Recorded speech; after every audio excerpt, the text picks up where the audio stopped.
give us half a whiskey, for God's sake, Annie. So that comes a bit of easy, me. Oh, this is freezing. Wait up for Eskimos and snowmen. Where's your father? This place is getting more like a Las Vegas with all the gambling that's been going on. He's gone down to O'Connor's for a favour. That'll be $50. Take your time, will you? Why aren't you at school? Still on our Easter holidays. Out straight. Ah, same as always. Lousy. Hey, Eva, what are you doing down here? Eva! Morning, Tomas. Morning. What's the party? I thought I told you to sleep out this shop. Oh, it's nearly finished. It's taking you long enough. Morning, Bird. Morning, Mick. Did you clean out the store? I've done the half of it. The half of it. Sure, that's how you do the whole of it. I had to look after the kid when my mother was feeding the baby.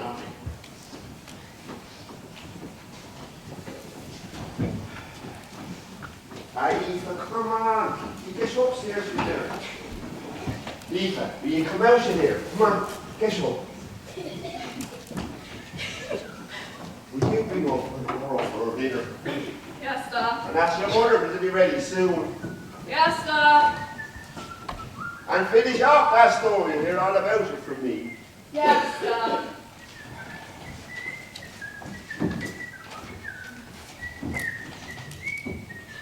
In the name of goodness, will you cut out that bloody whistling? I swear you're a canary. I thought you liked whistling. Whistling, yes, I like whistling. That bloody racket you were making isn't whistling. You get upstairs and hear you. Give us another half whiskey. It might improve me pipes. Have you had whistling?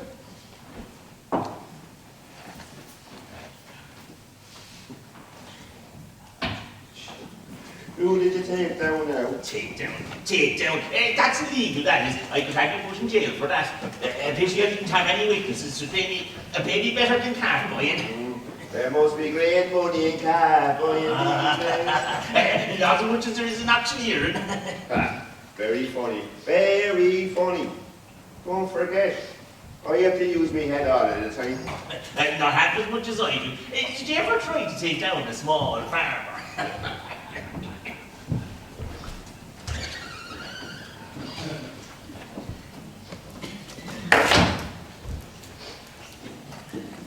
Well, good morning, man. Good morning, ma'am. This is Mrs. Butler. Oh, I haven't seen you at about age. Good morning to you, Mr. Flanagan. Sure, I don't be in the village too often. No, what can I get for you? Oh, it isn't drink I came here for. No. There's other business entirely that brought me. Right. I've been meaning to pay a call for some time now. Right, sure. You wouldn't be thinking of selling property by any chance, the piece of land or the house, or maybe both? Oh, no, not the house. Look, save us. Do you want me to be on the side of the road or stuck in some back room and carried home? No, the field I came to see you about. I'm a poor widow woman and I need to get the best price I can. They say you're an honest man to get the last tape me for someone. Oh, sit down here, Maggie, girl. I guarantee you won't be wrong in this house. You've come to the right spot. Am I right, boy? Oh, no better man, straight as a telephone pole. I suppose you know the Bush O'Donnell. Only to see. How do you do, sir? You know what? How about a little drop of something before we get down to business? Something to put a stir in the heart. No, I never touches the stuff. No, not a drop has passed my lips since my poor husband died 5 years ago now. Sure, we often used to take a bottle of stout together. But that was once upon a time. The Lord have mercy on the dead. The Lord have mercy on the dead. Oh, 'tis easy to see you're a fine moral woman. The world would be a far brighter place if there was no rain. All right, that's true now, God knows. Sure, there's nothing these days, only young married women guzzling gin and up till all hours. Then bingo or jingo or whatever they call it. Oh, you're a fine moral woman, then no one can deny that. Then, what kind of property do you wish to sell? 'Tis the 4-acre field, the one I mentioned. Oh, there's great demand for land these days. The country is full of upstarts and they make for grazing. Oh, shortage of buyers. Now, the full name and address, ma'am.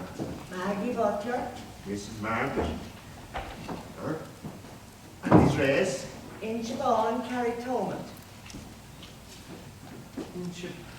Oh, I know that field well. That is the one over the river. That's the one, the only one. Oh, a handsome parcel of land. Fine inchy grazing, as dry as a carpet. Now, how do you hold it? What? Your title. Where's your title? The Lord, ma'am, who gave you the right to sell it? Ah, 'twas willed to me by my husband 5 years ago. Aye. 'Twas purchased under the Land Act by his father, Patsy Oh, Butler. Patsy, aye. He willed it to my husband, and my husband willed it to me. I'm the registered owner of that field.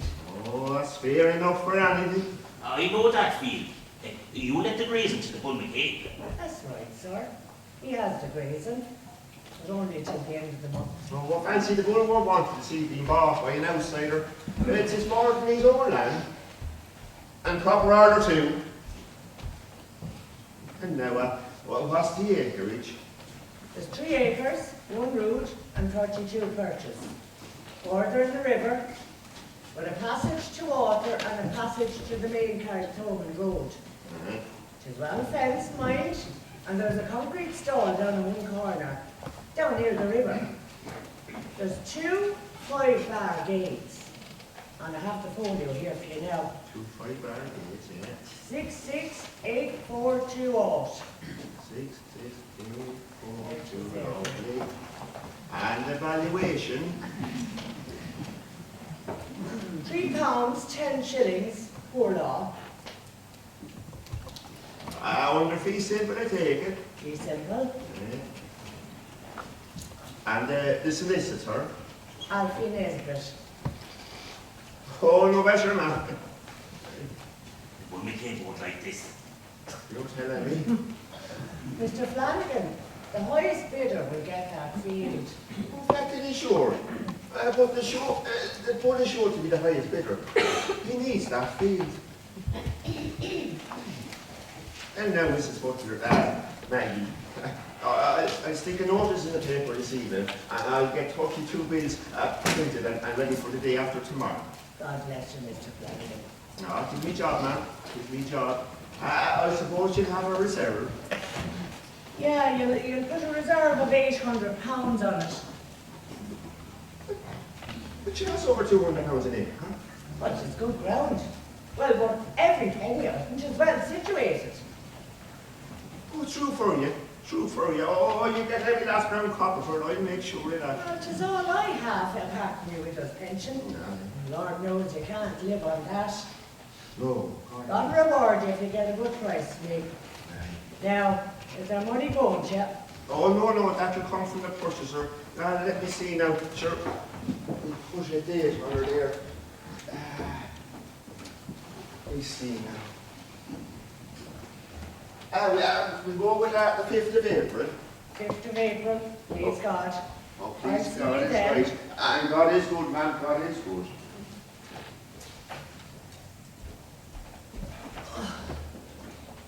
You know, Mr. Flanagan, my husband always reckoned you were a good, honest man. He said I was to come to you if I was ever forced to sell.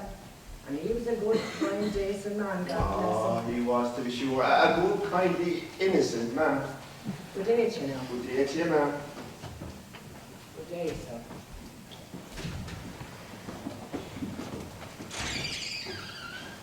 Good luck.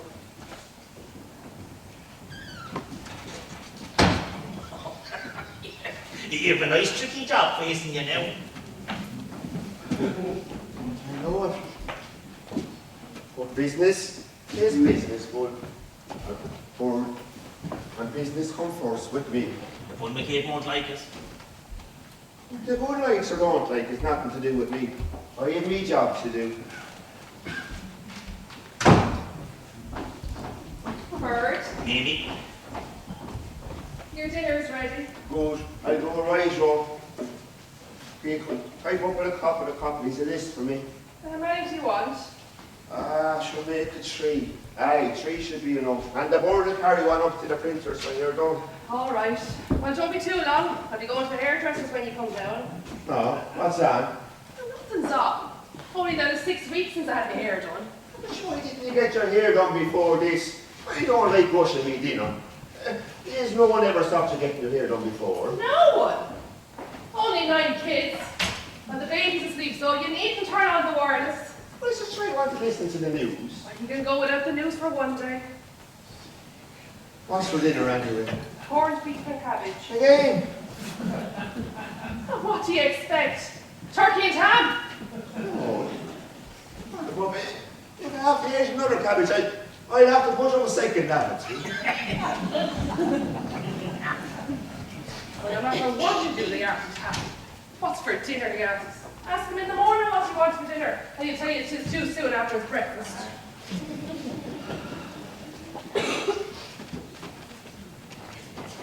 Throw another half an inch that, would you? Have you the price of it? No, but I'm selling 2 cars this evening. Cash on the line only, bird.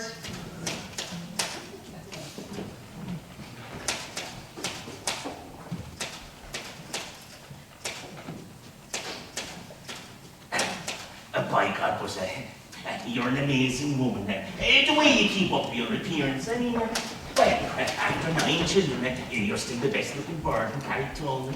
Come off. I'm trying to make that say that now. It's somebody else I'm quoting. It was a bunch of us on the corner the other night, and the young lesbian started off about you. The way these young fellas talk about married women. The solicitor's son. The very fella. Just after you passed, he said, there goes the finest looking woman in the village. Well, I'm not bad when I'm dressed up. If I had the time, that is. There's other good-looking women in Carricktown, you know. Sure, sure there are, but when it was young, every picture out, and well, he ought to know. No, it's the doctor. I don't know why I listened to you. Not a word about this, and make sure you pay me when I get Trust me. He's not a bad-looking fella. Who? No, Nesbitt. Oh, handsome. What's he to say for himself? He didn't stop talking for 10 minutes. I couldn't understand why you married your man. I hadn't much sense at 19. 9 kids in a dump where you wouldn't get a chance to see yourself in the mirror. The drapers won't even hang a pair of knickers in the windows around here. Do you know what kills me, Bart? It's watching those sanctimonious bitches on their way to the altar of God every Sunday, with their tongues out like bloody vipers for the body of Christ. And the host is hardly melting their mouth when they're cutting the piss out of one another again. I don't know how you manage to look so good with all you have to do. You change your hair, they'll whisper about you. Dress up with a bit of style and they'll stare at you. You'd want an armoured car to wear a pair of slacks. Do you know when he last had a bath? A year ago. A whole year. He changed his shirt every Sunday, and then sleeps in it for the rest of the week. Amazing. The last time he wore pajamas was 17 years ago, the night of our honeymoon. How you stick it, I don't know. An unfailing water supply with access to the river. Spell access, Bird. A-X-I-S.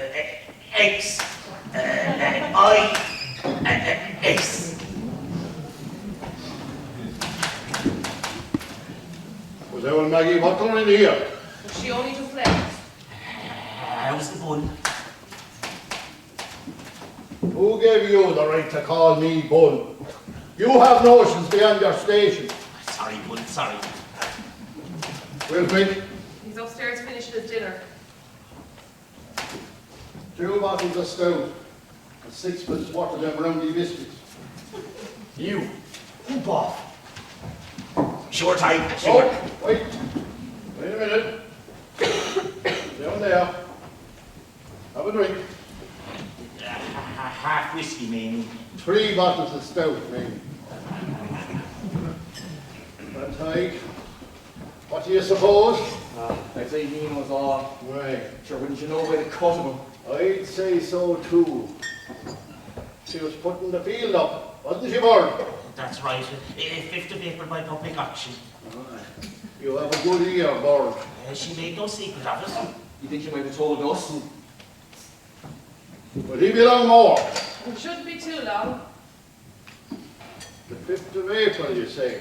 That's right, I was here. Did she put a price on it? £800. She's out of her mind. Head case. It is a good bit of land, Joe, but you'll have to admit that. I'll admit it, all right. It was the manure of our heifers that made it good.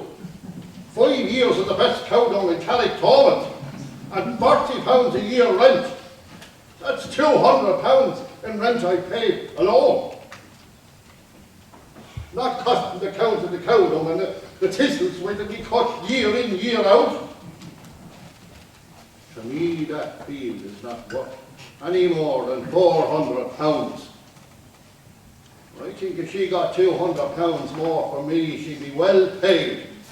Wouldn't you say so, Ty? Wouldn't you say so, Bert? You're a fair man, Bull. Aye. I think she'd be well paid. She got £200 more from me. Very well paid indeed. But what if there's other bidders, Bull? There won't be any other bidders. I'll see to that. Half this village is related to me. And those that aren't are related to my wife. There's bound to be outsiders bidding, Bull. There's a craze for land everywhere. That's what I care for outsiders. Accursed figures with nothing in their heads but to own the very ground that we stand on. We've had their lives long enough. Right? Land is all that matters. Own your own land. You're dead right, Bull. Dead right. Well, the wife would be wondering what's keeping me. She'll have to dinner on the table by now. You never ate dinner in your life, you little cat. And neither did your wife. Whiskey is your breakfast, dinner and supper. How long is it she go at an egg? Or a pound of beef? No, Bull, she'd be worried. You know what women are. So why wouldn't I? Don't I have one myself? God bless her. Sit down. What's he eating up there? A cow, is it? Well, he shouldn't be long more. I suppose he's beginning his jelly and custard. That's a good one. Jelly and custard.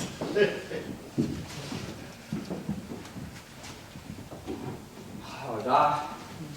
It's tight. We'll have to get this field. And we will out stock. We will, to be sure. We're not meant to be done out of what's out rightfully ours. They're good frightened late and bacon and cabbage now. Will he be on board? I'll give him a call. Nothing like a bull to move ahead. Hurry on down, Mick. Mr. McCabe wants to see you. What did he say? He's finishing his tea. His tea. Is it the dinner or his supper he's having? Tell him to get his tea and bring it down here and drink. Bring your tea down with you, Mick. Mr. McCabe's in a hurry. I don't. Tell him myself and Ty haven't had our dinner yet. He said he'd be down in a minute. He has to go to the toilet. He can't eat his dinner without going to the lavatory. Well, I'll be off. I'll come back if you want me friends. You sit still for 5 minutes. Because there's no wonder you're named after a port. You're worse than a bloody sparrow. Sit down. He's here. Okay, how's both of you? Hi, how are you? We haven't had our dinner yet. I'm trying to get myself fasting since morning. What can I do for you? It's private. Are you going to the hairdressers?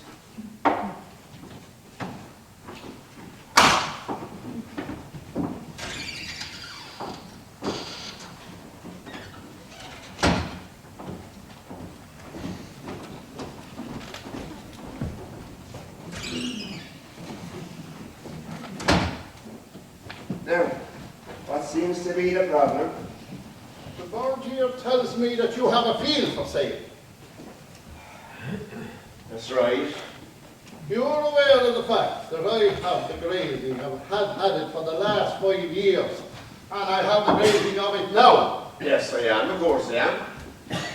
5 times 40 is £200. A lot of money in single pound notes. Tis a lot. I grant you 'tis a lot. £200 in grazing. Who'd pay it but myself? My 40s is a fair sum. Could give me as much right to the field as much as that woman that's selling it. Sure, there wouldn't be a stitch of grass in it. Only for the manure of the heifers. Our heifers. And don't forget the bullocks, boy. Don't forget the bullocks. Isn't our bullocks more fat and content than women with husbands in England? Sure, it's enough to get a donkey out of that. Jesus Christ. There's one thing. Add me more. It's wandering donkeys. I can't sleep at night thinking about them. I get into bed and I'm just settling down when I think of the long-haired thieving pirates. No sleep for me that night. I'd be thinking of the grass they'd be eating on me and the clover, the lovely clover. Ah, sure, a hungry ass would eat as much as 2 cows. If he's an ass, he's after grass. Someone else's grass. I often met lonesome ass in April. When there'd be no growth and the fields would be bare, you'd be trying to save the bit of grass you'd have for young heifers. That black stallion donkey with the single eye. Oh, Crying like a saint. First time I met that bastard was at Stevens's Bay, and he stared at me through the bars of the gate of the field that we're buying now. You'd think butter wouldn't melt into his mouth. You'd think the last thing was on his mind was grass. He gave me a look, and off he trotted. That night he broke the gate. 3 months we gave fortune him until we finally caught him. Tied there, bit him to death with his fists, and me with a black-thorn stick.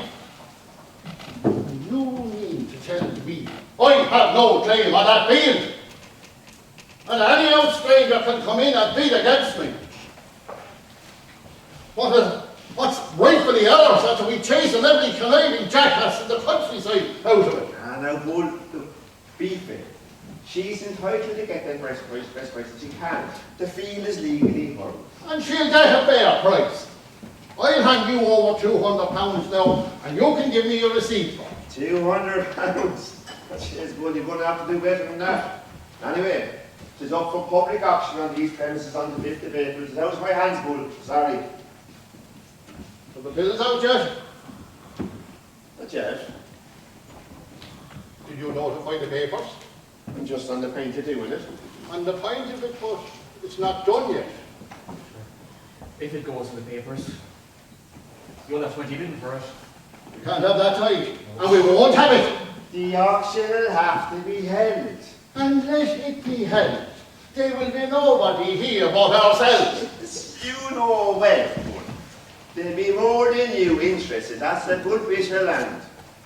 If it don't go to the papers and the bills aren't posted, who's going to know about it but ourselves? But you can't do that.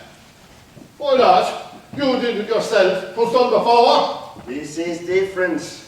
Now Nesbitt, the solicitor above, knows about it. He's an old crook. And if you ask me, he won't be here the day of the auction. What's he going to do? Kidnap him, is it? I have a couple of old granduncles with wills to be made. I'm sure who was to say that there wouldn't be one of them dying the day of the auction. Elizabeth wouldn't want to tangle with our plan. Oh, why can't we get party to this? There's a reserve of £800 and the old woman needs the money. And besides, 'tis illegal. Illegal. Oh, that's a good one. And there's big commission. 5% of £800 is £40. I'm not losing out on £40 because you want a cheap field. I need that field. I have 19 acres and no passage to walk. I have to get a passage.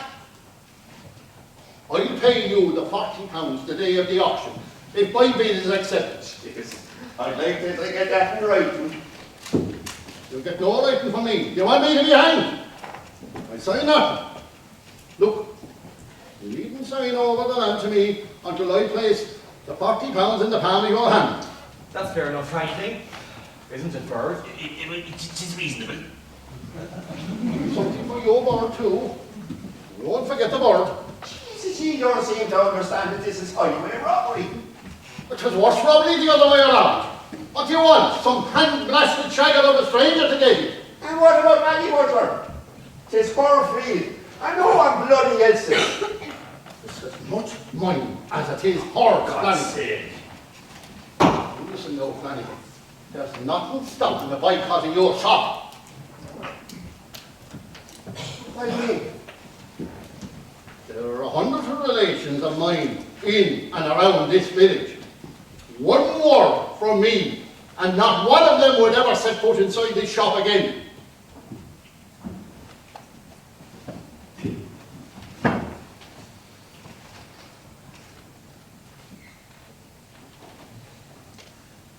Give me the 40,000 away.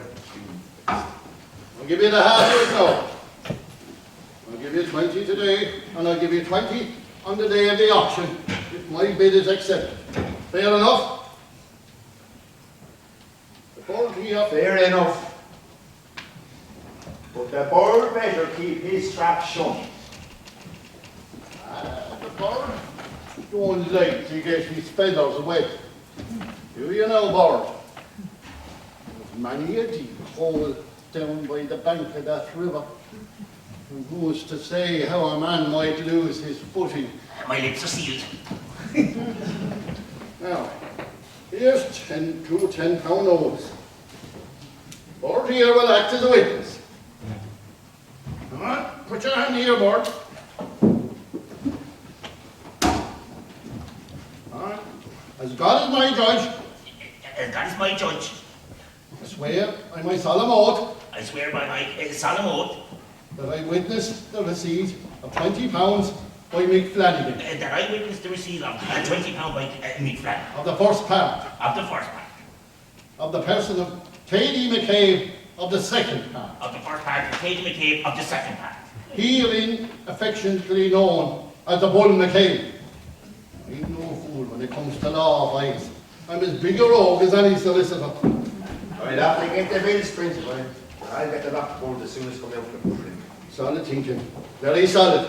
Now, here's what we'll do on the morning of the auction. The board here will open the bidding at £100. I'll raise in £10. The board goes to 120. And again, I'll raise in £10. The board soars up to £150. And again, I go 160. The bird flies up to £190. And I'm in with the final bid of £200. All straight and fair, 2 down, carry 1. What about that printer? You seem to be trusted. Save for their confession. And what about me, boy? What about Joe? Harry, you promised me something. What do you say to £5? I take it. The minute the land changes hands, it's yours. And what about £1 on deposit? No, you don't trust me. Good God, good Lord. You won't be forgotten, though. You have my guarantees on that. That is a half one before you go. Give me half one, Nick. We'll all have one. Have one yourself.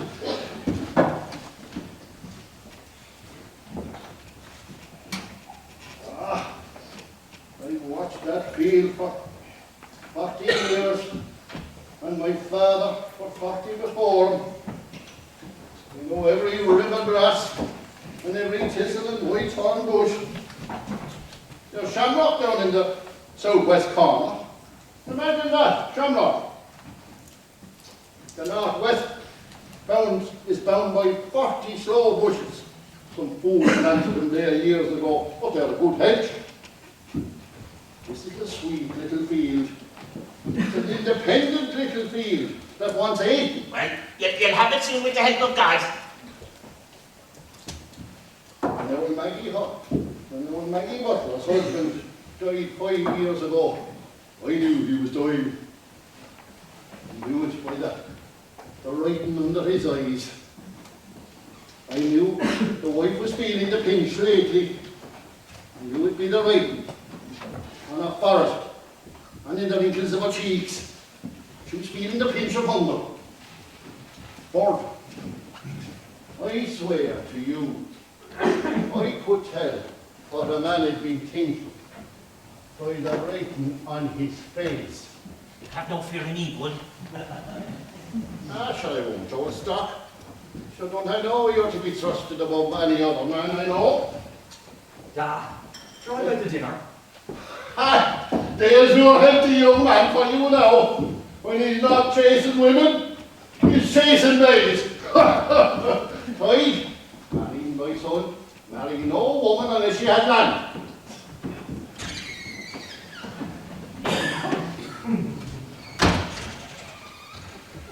Good afternoon, men. Afternoon, Father Lee. Would you care for a drink? Thank you, Mick, no. Come on away home now, or dinner will be perished. I didn't come to see you, Mick. I came to see Mr. McCabe here for a word. Well, you'll have to postpone it because our dinner is ready.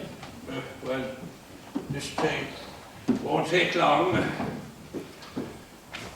I'm here investigating the death of a donkey.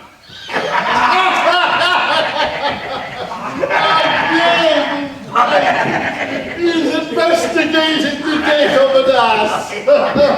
You wouldn't hear it in a play.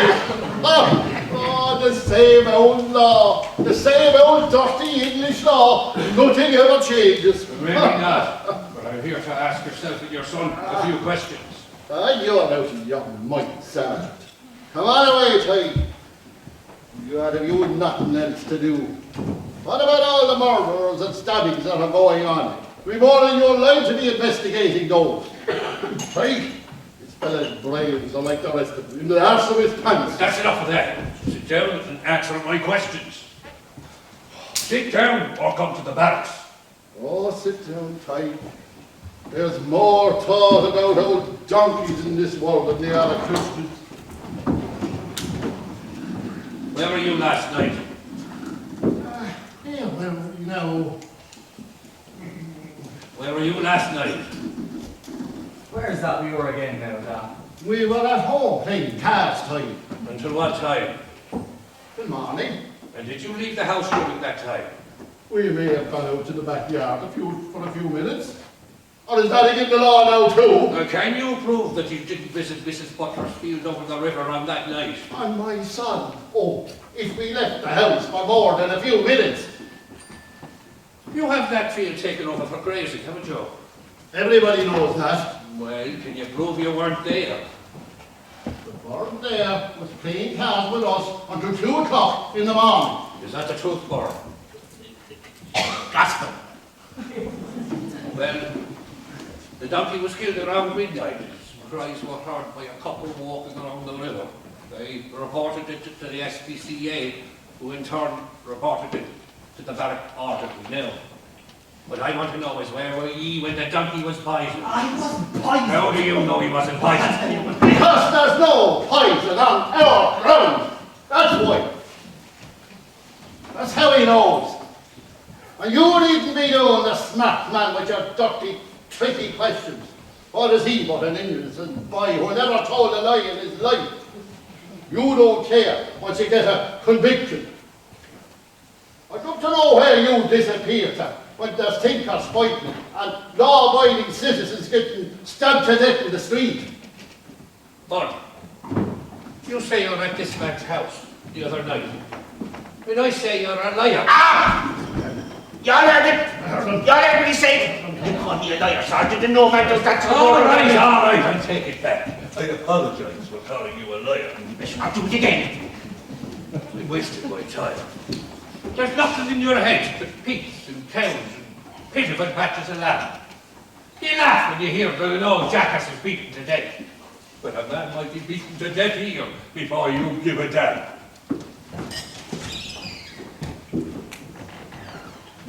And a sergeant might get his face split open of a night, and all the guards in the country wouldn't be able to find out who did it. Not except till kingdom come.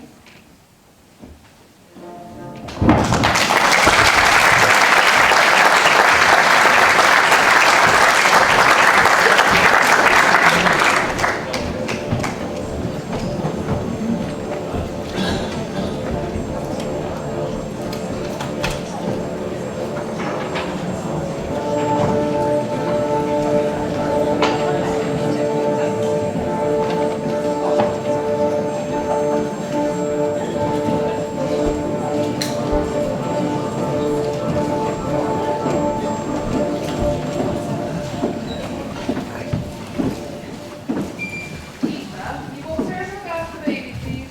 Yes, Mommy.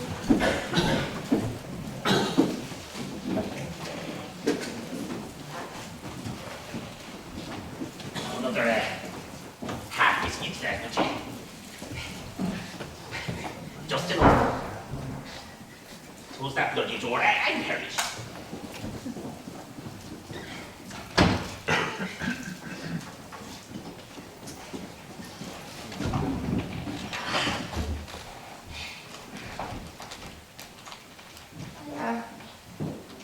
I see you got your hair done. About time, wasn't it? Well, it suits you. It definitely suits you. Kind of a girly look. Do you think so? Tis the latest. Well, the latest around here anyway. My father said your torch is out. Oh, thanks, Annie. What's he doing up there? Oh, listening to the wireless. The baby's crying, Mother. What's I do? Give him a soak out of the bottom, and if he doesn't set it, call me. Alright, Molly. And when you bring Eve upstairs, there's an auction going on here this morning.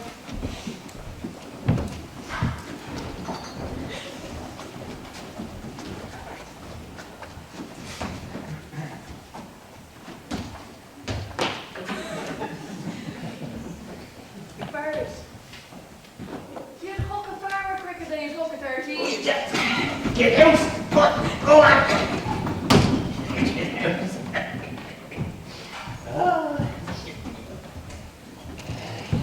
Well, did he like it? Huh? Me hair! Who? The fella you told me about, young Nesbitt, the solicitor's son. Oh, yes, that's that. Oh, yeah, we've had about you again the other night. Well, what did he say? What did he say? Oh, he says, how did a good-looking woman like Mamie Flanagan get stuck in a dump like this? That's what he said. How did she get stuck in a dump like this? Stuff is right. He seems like a nice fella. Why don't you bring him in for a drink sometime? Or does he drink? Oh, does he what? He doesn't drink around here, though. Too much talk. You can't blame him. You know what they're like around here. I know what you mean. You couldn't turn in your bed when they know. There's a lot of jealousy. It must be a holy terror to be such a good-looking woman and to have all the old friends he's gabbing about you. But sure, even if I talked to any good-looking fella in the bar, he'd still just be mad jealous. I think I was going to run away with one of them. It's only yourself would stick it. If the patient's a joke. Oh, he can be terrible. Do you remember the time I went to the dance in town last year and I thought he'd be in Dublin for the night? Oh, you look good that night, but mind you, I wasn't the only one who would have backed this.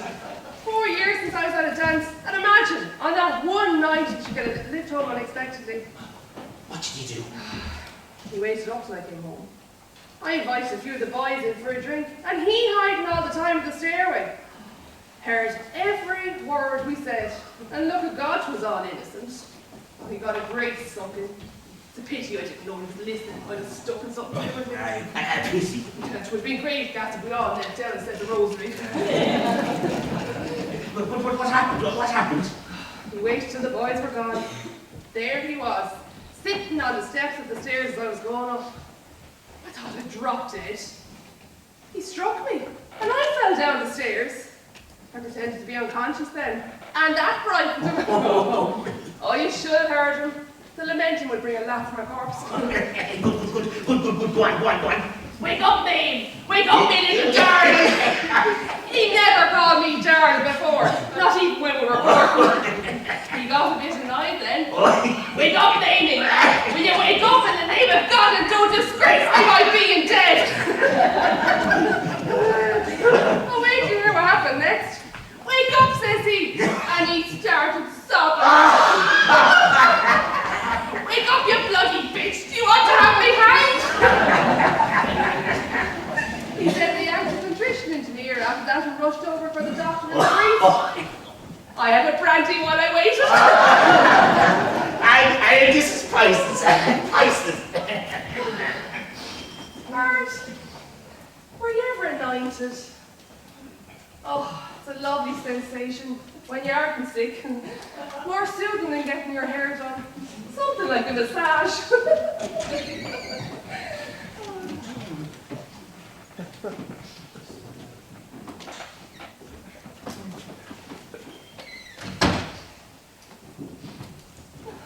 Good morning. Morning. Good morning. Oh, a nice morning, isn't it? Yes, it is. Could have a bottle of beer, please. It isn't time to be a bit showy, but all in all, it is not too bad for this time of year. April is a tricky month. You never know what you'll get with it. Aye. Like a woman. Yes, I suppose it is. Yes, in many ways it is. It's a strange month. Aye. Fine one minute and wet the next. I hate windy weather. Still, I told her it's good growth. It should please the farmers. Very difficult thing to do. You aren't far around there. And still, they've had a tough old winter. They deserve a bit of comfort, the poor creatures. Now, there you are.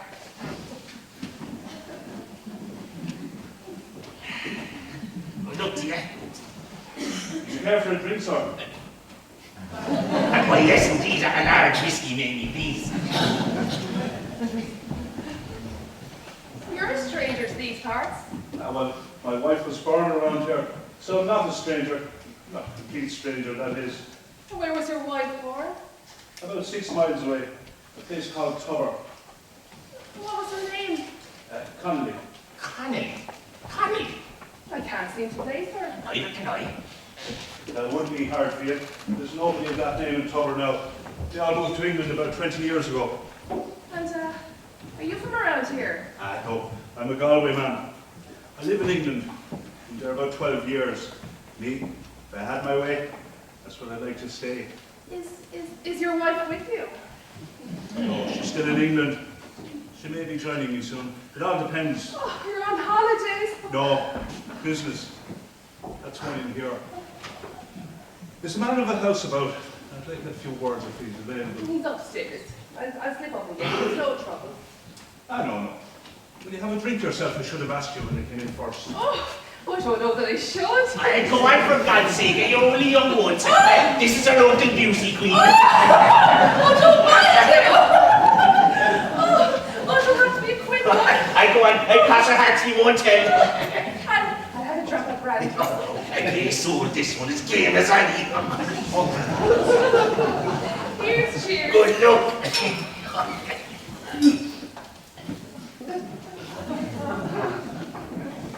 Now, you'll have to have one on me.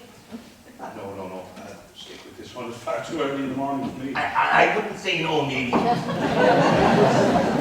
it'll have to be a small one this time. We don't want him drunk, do we, Mr. The name is D. William D. Mr. D? Are you sure you won't have one? No. Thanks. Maybe some other time. I'll be around for a couple of days. If it's possible, I'll be here permanently.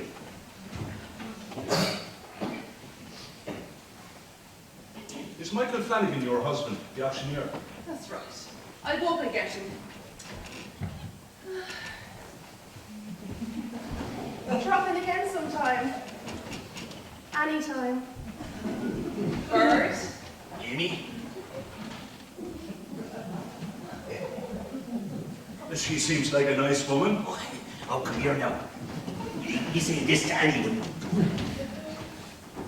But she's a regular flyer, that one. She struck me as a nice, friendly woman. No, I was only having a bit of a joke. I know you're right about her, Larry. She's lovely. Morning, gentlemen. Morning. The wife tells me you wanted to see me. Oh, I'm sorry if I disturbed you. There's no particular hurry. That's all right. I was only listening to the day news. What can I do for you? Well, first of all, let me introduce myself. My name is William D. I'm Mick Flanagan. How do you do? I'm good. I have a letter here from Mr. Nesbitt, the solicitor, about the sale of a field. I was informed there'd be an auction here this morning. Is there some kind of mistake? No. No, there's no mistake. Today's the day of the auction, all right. But who told you? How did you get in touch with them, Nesbitt? That's the wife, you see. Since the birth of our last child, her nerves haven't been too good. I need to get her back to Ireland. Mr. Nesbitt is one of the many solicitors I wrote to about the sale of just such a field. I had a letter from him last week, so I decided I'd pop over. Strong chap. Right. Well, I'm afraid you may have come on a fool's errand. You don't understand. So there's only the 4 acres. You couldn't possibly make a living there. That doesn't concern me. My site in England is very much less. Don't get me wrong now, my friend. I'm only advising you for your own good. I have my own business in England and I do fairly well. I supply concrete blocks to builders. This field is just ideal for me. It's on a river with a right onto gravel. And who told you about the gravel, I mean? An engineer from the town looked it over. An engineer? Jeez, that must have been the fella with the wooden box. He said he was catching Eve. Jeez, I want the force to start a business like that. It's not as difficult as it sounds. I cover an acre or so of concrete, move in my machinery, and I'm in business. Right. Well, it's only fair to tell you, but there's a boycott and outside bidders. Nesbitt said nothing about a boycott. Well, that's the way it is. There's a boycott, all right, and there could be trouble. Serious trouble. What sort of boycott? I wouldn't want to put you astray, but for the last 5 years, a farmer whose land is right next to the field has had the rent of the grazing. He believes he is first claim. This is a public auction, isn't it? Yes, but look, I thought I'd warn you. The village is holding against you. I wouldn't be selling concrete blocks to the village. You wouldn't get men to work for you. Many of my men in England would give their right arms to get back to Ireland to work. You don't know about land. You're a stranger, you wouldn't understand. Look, there will be trouble. Look, all I know is that my wife isn't well. And if I don't get her back here soon, there will be trouble. Now tell me. Look, I'll tell you. You go back to your wife, and I'll find a suitable field for you. I won't let you down. I'll search high and low, and you won't have long to wait. You're an auctioneer. Yes, This is a public auction. yes. Well, why don't you skip along there and get along with the auction? Would you like some tea? I would, thanks.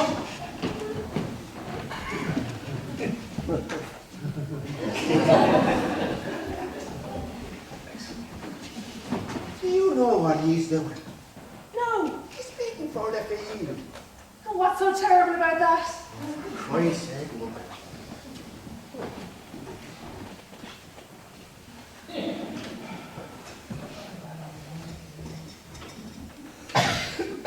Welcome here, am I?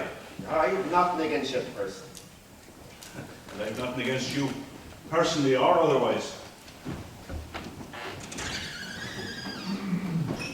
Mrs. Butler, you're welcome. Is it time for the auction yet? Oh, any minute now, we're just waiting on the bidders. I don't seem to be many here. Oh, it won't be so. It won't be so, I can assure you. Are you the owner of the field? I am, sir. I'm very pleased to meet you. My name is William D. and I expect to be bidding on your property.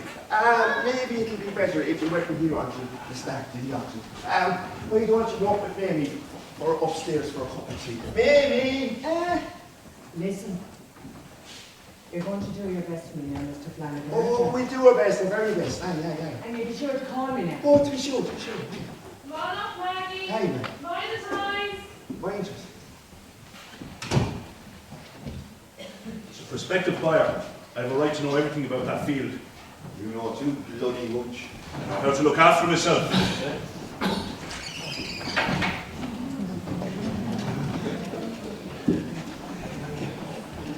There was 3 pints of port, Tommy. Morning. We were told about you. Are you aware there's an objection here? So I'm told. What do you want the field for? Don't see that's any business of yours. He wants to make concrete flats. What? To cover the field in concrete. And what about the grass? What about my lovely helpers? No more meadows, nor hay. You're one oily son of a bitch. Oh, for cock, with hair oil and a tie pin. It's going to do me out of my natural born rights. I've had that field for the past 5 years. It's my only passage to water. You're tangling with a crowd now that could do what you like. Watch out for yourself. There was 6 pence worth of them old biscuits.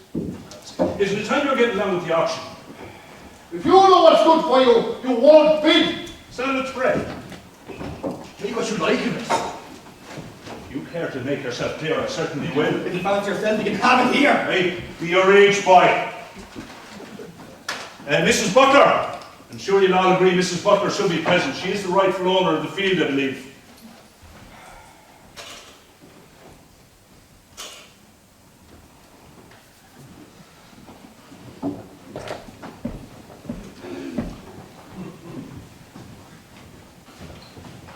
Mrs. Butler, who wants to start the auction now? He'll get his head split open if he's not careful. Bloody imported force man. I want Walking around the village as if he owned it. I want no trouble here now, bud. There's a way for circumventing everything. We'll circumvent him if the circumventing to be done.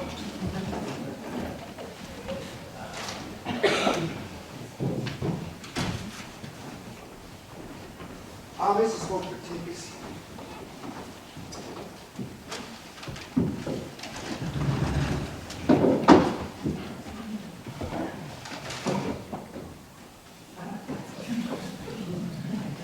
Now, I read out the conditions to say,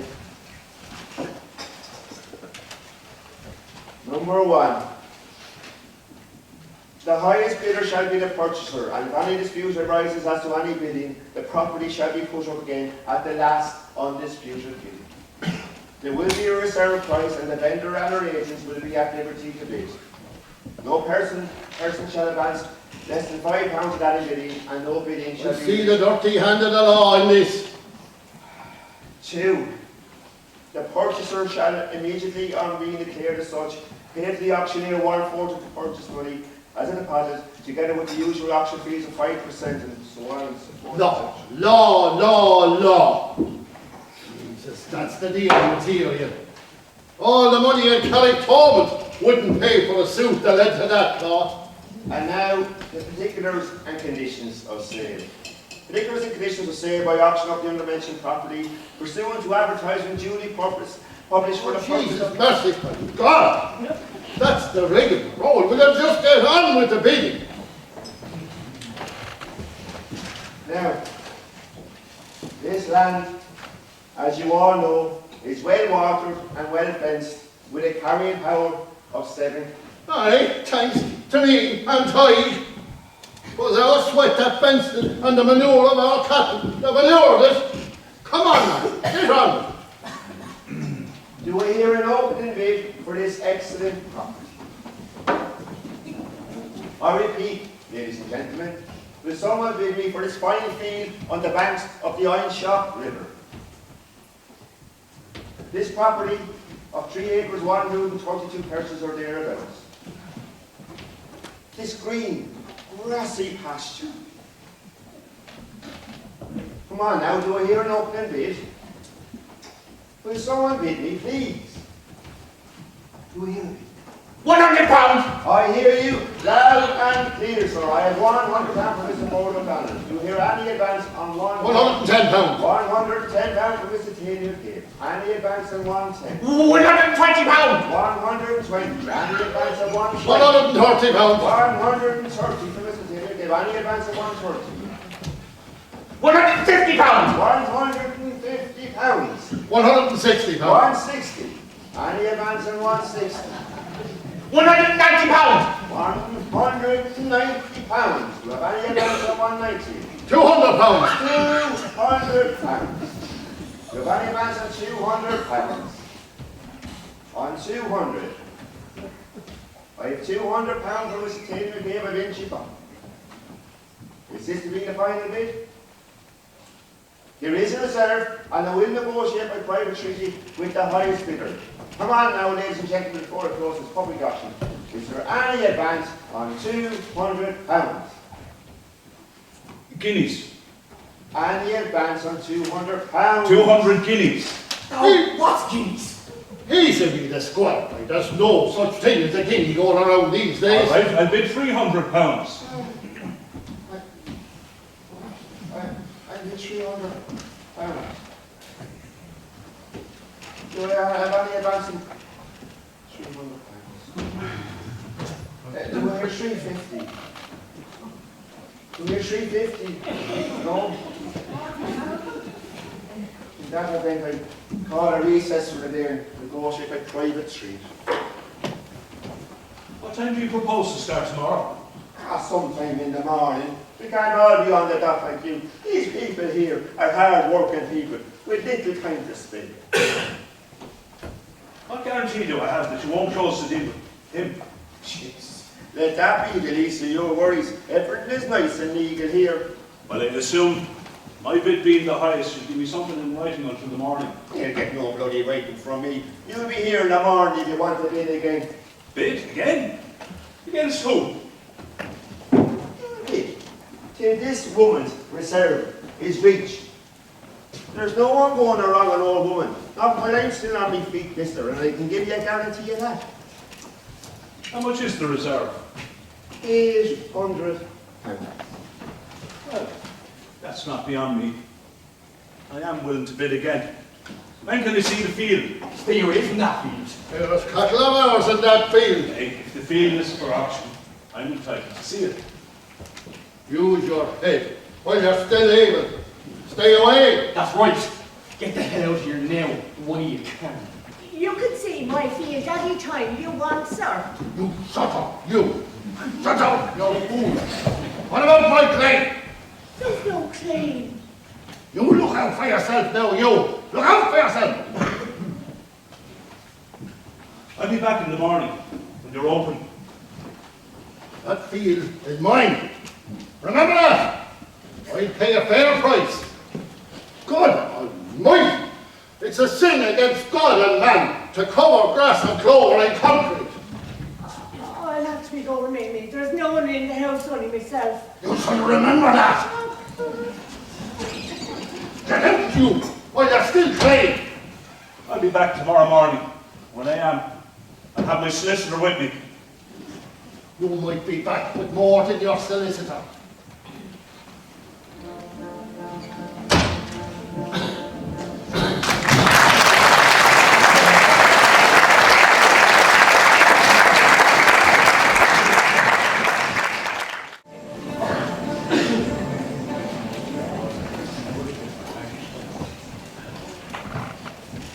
Quiet, Annie.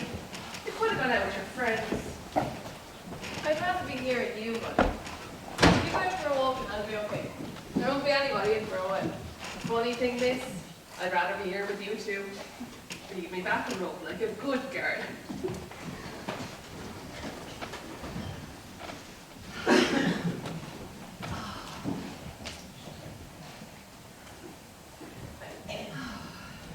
Oh, that's lovely. I wish it was always like this. Sit down there, we'll treat ourselves. You sit down and I'll get it. Now, what'll it be?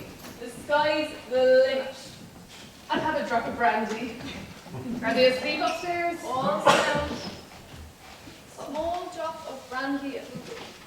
Oh, I haven't sat down since the morning. It's like a holiday having a stretch. I wonder what it would be like to have a job that ends at 6, with Saturdays and Sundays free, and holidays. Can you imagine, Annie? Holidays? Sure, if we had holidays, we wouldn't know what to do with them. Would you like a cigarette? Aye, they're over by the register.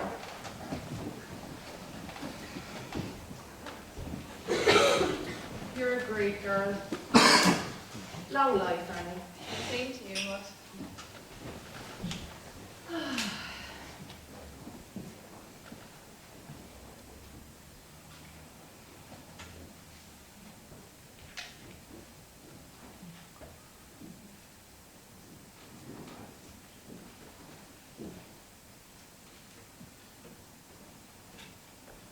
Do you feel it too? Feel what? The fear. God, I'm getting afraid already. You know what? I'll shut the door and we'll put up the shutters. We'll let nobody in. Let's never open that little door again. I know what you mean. Come on. Take the glasses quick. Come on. Come on.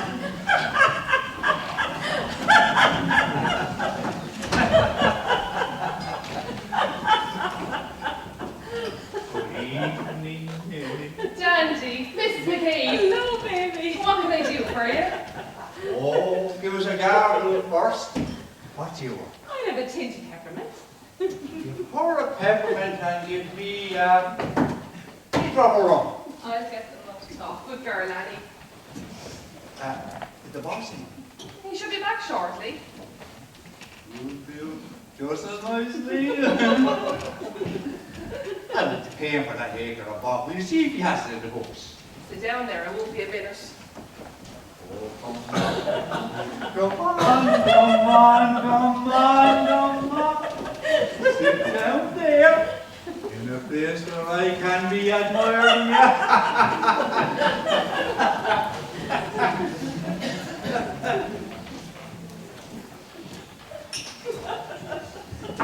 You're the oldest girl, aren't you?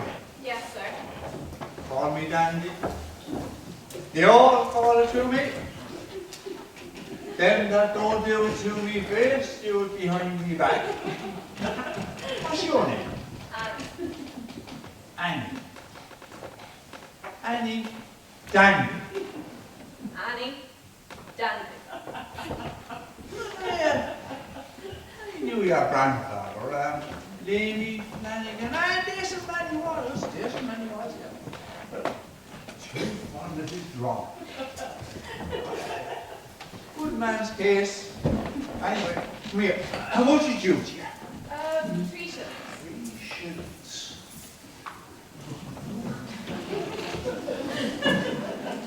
A horse and a hand is 3 shillings.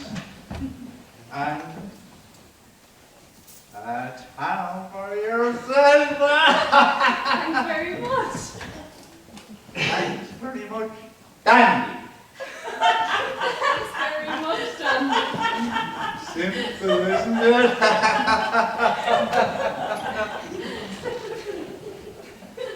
Do you know this?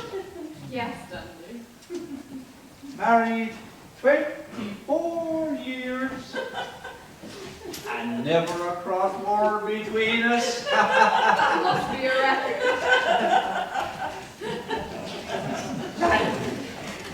That must be a record, Dandy.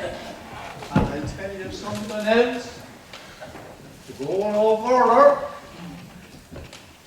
if she liked, she could be married to the Aggie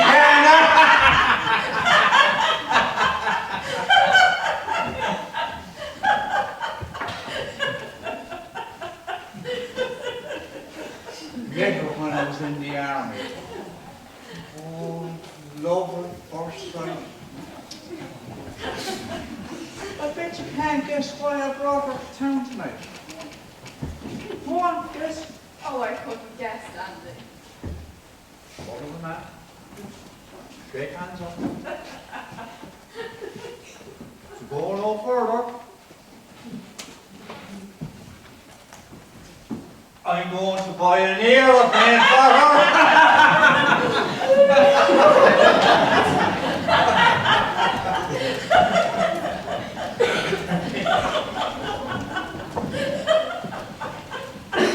She had one weakness, but only the one. What's that, Andy? She won't eat canaries.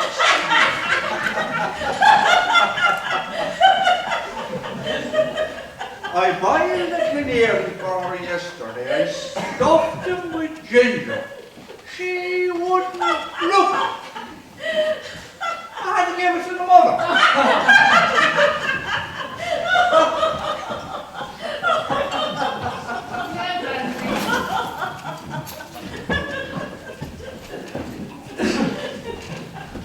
One acre of turberry, purchased last January, including fees, is £36.10.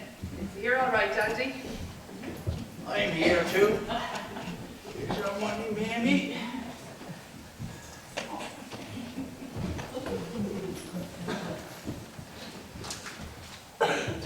$20. And it's 30. 5 is 35. 1 is 36 and 10 shillings. 1, 2, 3, 4, 36 pounds 10 shillings, huh? What's all here, Andy? I'm all leaving, Amy. I crossed it off the book again for receipt. Will you have? Not for me. Andy, give me the same again.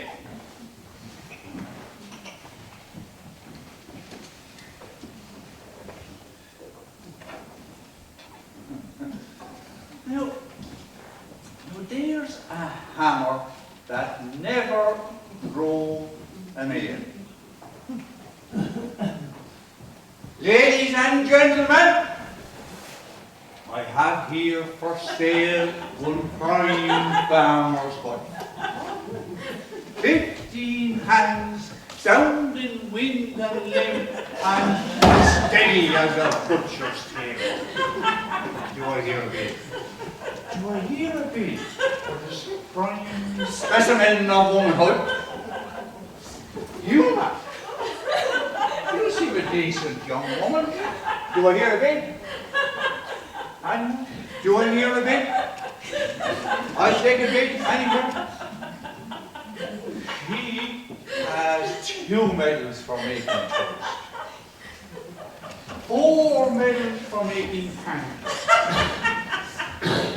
gold cup for drinking sour milk, and a certificate for snoring.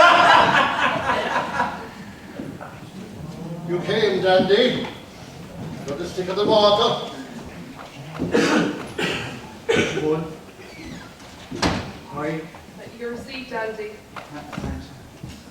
You got the word, Dandy? Yes, boy. You know there's a man in the village who's come to wrong me. Yes, boy, yes. Sit down. Sit down, all of you. Present help, Amy. Right behind you, Bull. Sorry I'm late. Well, a good man is never late. What's she doing, look? Shouldn't she be in bed? She's just going. No. Let her up. She's no fool. She knows enough. Sit down there, girl. Over there.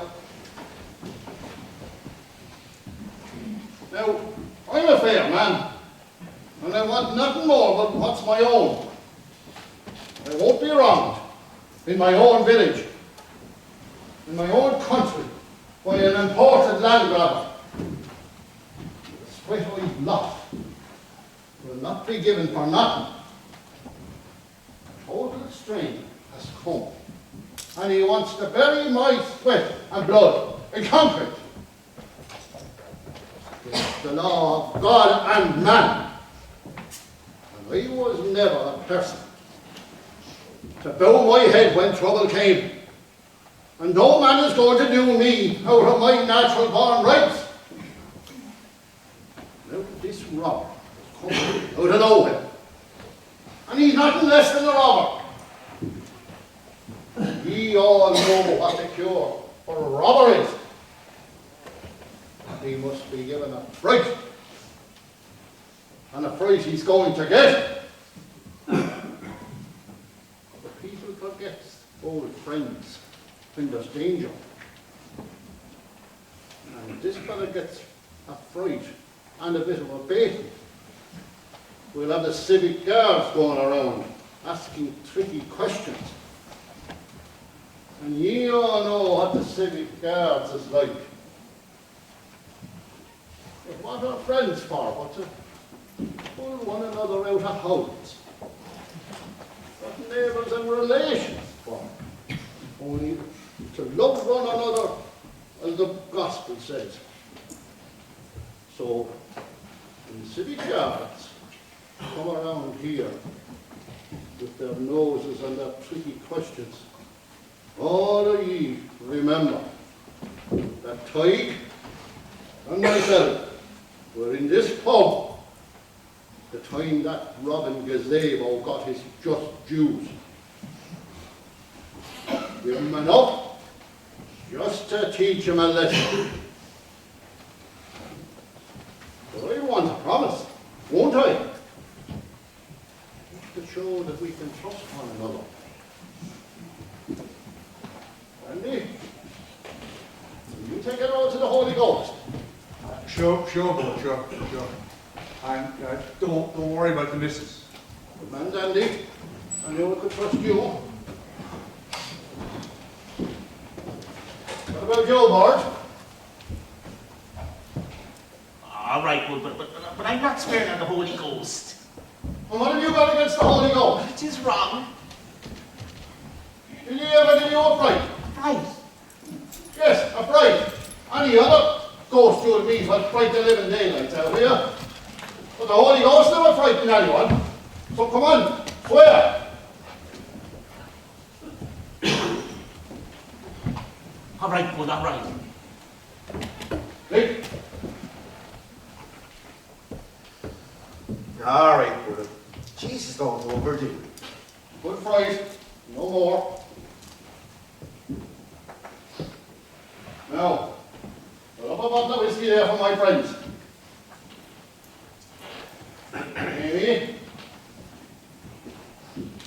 Maybe I'm talking to you, And I hear you, fool. and maybe what do you say? That man has done no harm. No, not yet. But he will. It isn't right to beat a man up. He's here alone. He doesn't belong here. The guards here, but Right. They will. But that will be the end of it, if we all keep our traps shut. this is going to lead to nothing but trouble. There will be real trouble if you're not prepared to keep your trap shut. I know enough about you to cause a right playful of trouble. Your husband might be blind to your comings and goings, but the bull McCabe knows. He knows it like the back of his hand. And you, Gary, you'll be all right, won't you? You don't want to see your mother getting hurt now, do you? And he won't say anything. Oh, of course you won't. There's men around here who wouldn't think twice about putting a bomb against the door of a public house. It was done before, during the time of the land division. And who's to say what people will do? All right.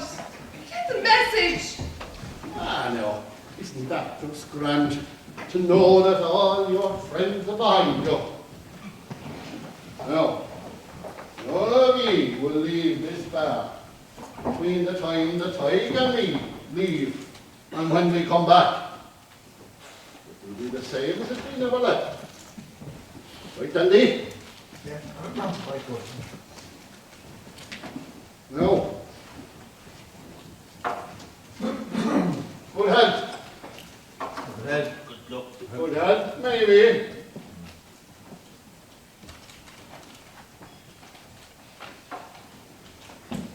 Now, Dandy, give us Dan McGrew.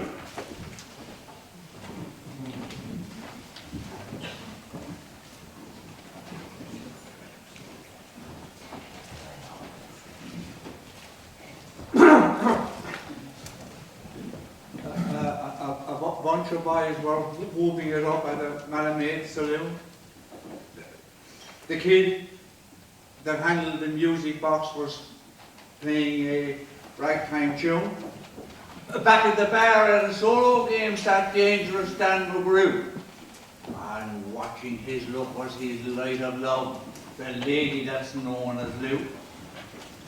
When out of the night that was 50 below and into the din and the glare, there stumbled a stranger straight from the creeks, dog dirty and loaded for bear.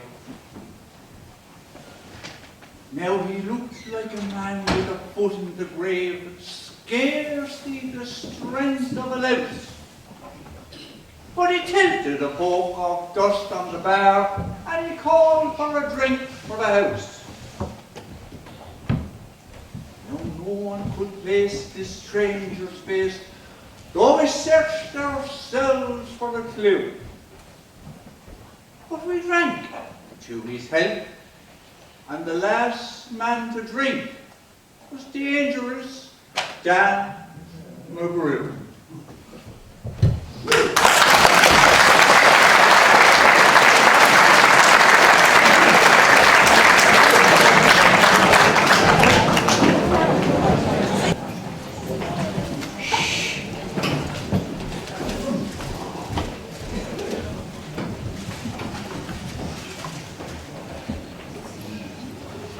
Bloody cold.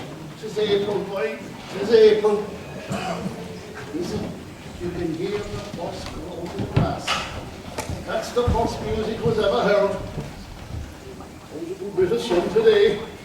A few more days like that and we won't know the face of the field. I think he'll come. It's not to say. Not to say. You sure you saw no sight of him all day? Positive. And you wouldn't have come by the river and all. Not no chance. Sure, I was in the shelter since we left the pub this morning. And sure, Johnny Sweeney was here till he came from the pub now. All I seen in the field were crows. Nothing but crows. What do they be doing? First in the field all day. They weren't digging for grass. And they weren't taking snails. They were sitting there, taking no notice of that. They were thinking when close. I enjoy crow as much as the next man. First up in the morning is the crow, and he's the first under his quilt. I seen a few water rats today. Oh, crafty goose. Didn't they talk to another? I swear they didn't go on their own.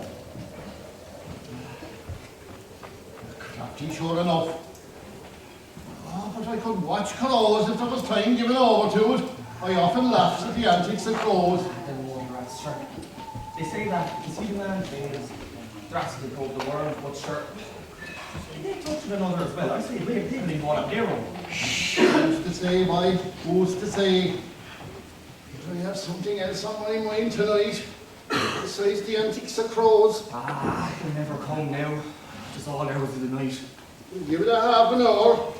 If he doesn't show, we'll go home to our beds.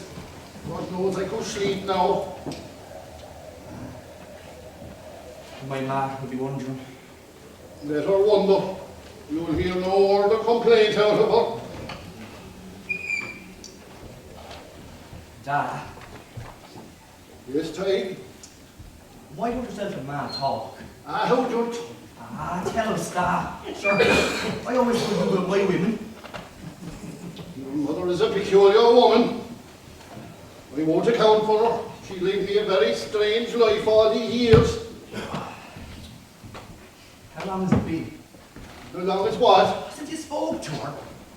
I ate your sandwich you had me on. Tell us that. 18 years since I slept with her and spoke to her. What was the cause? What was the cause? But a tinker's pony. A hang gallows blasted shiner. With one eye. I was at the fair in Carricktormont, and she gave permission to a tinker's widow to let the pony in one of the fields. The man was carrying 14 cows at the time, and grass scarce. Imagine that. 14 cows. The tall tinker's pony in and out. Cripes time, the tinker's pony, it ate the hair off a child's head. Hey, what, Dad? Well, what happened between man and yourself? The question they're after telling you. But after the pony, what happened? I was in bed with her, and she told me, with a share of booze taken, maybe I walloped her a bit too much. I got out, and I went out to look at the pony. He'd one eye, one sight eye. I shot him through the two eyes, the good and the bad. I'd often laid on my conscience. If it was an ass now, it wouldn't matter. But a pony's a pony. And she never spoke to you since? Not a word. I tried to talk it around. I got put in that electric. And I bought that television. And I got that goddamn bathroom built for her. All over a tinker's bloody nag. Dirty, gluttonous, run-eyed pony. You'd swear it was human. Sure, you had to do it, Dad. Carrying 14 cows. You had to do it. You had to do it, but look, she didn't see it that way. You understand, Ty, you're a sensible lad. Sure, a tinker's pony would eat your fingernails. Didn't explain that to her. You can't explain things like that to women. It don't trouble them if the grass is scarce and the hay is scarce. But I've seen lonesome nights by... What's that? I hear something. That's only a jet. That's one of them new ones with the high boom and sound on it. Oh, an airplane, is it? That's all it is. I often hear them down here at night. I could tell you the different kinds. And what do you be doing down here at night, not saying your prayers, I'll bet? Rambling around, watching out for the donkeys. Watching out for women, I'll bet. Come on now, come on down, why tell me? Anyone I know? There's a daughter of Patsy Finnerty's. I seen her. A bit red in the legs, but she's a fine way to a woman. Can she milk? As good as ourselves. Can she feed pigs and feed calves? She knows more about it than I do. Well, be God, if she does, she knows a lot. She's a man by day, but she's a woman at night. And an only daughter to boot. There's 9 acres of land. I know there's 9. A good 9. And yourself, Tig, I taught you well. Did you question her? I'd say she'd be willing enough. I wouldn't rush her though. She's pampered and she's headstrong. Oh, that can be knocked out.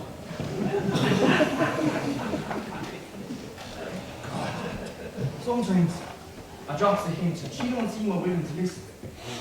Think of it, 9 acres of land. Oh, hey, you're napper screwed on by him. We'll be important people yet. Important people. Why didn't they chase her? What's that? What's that?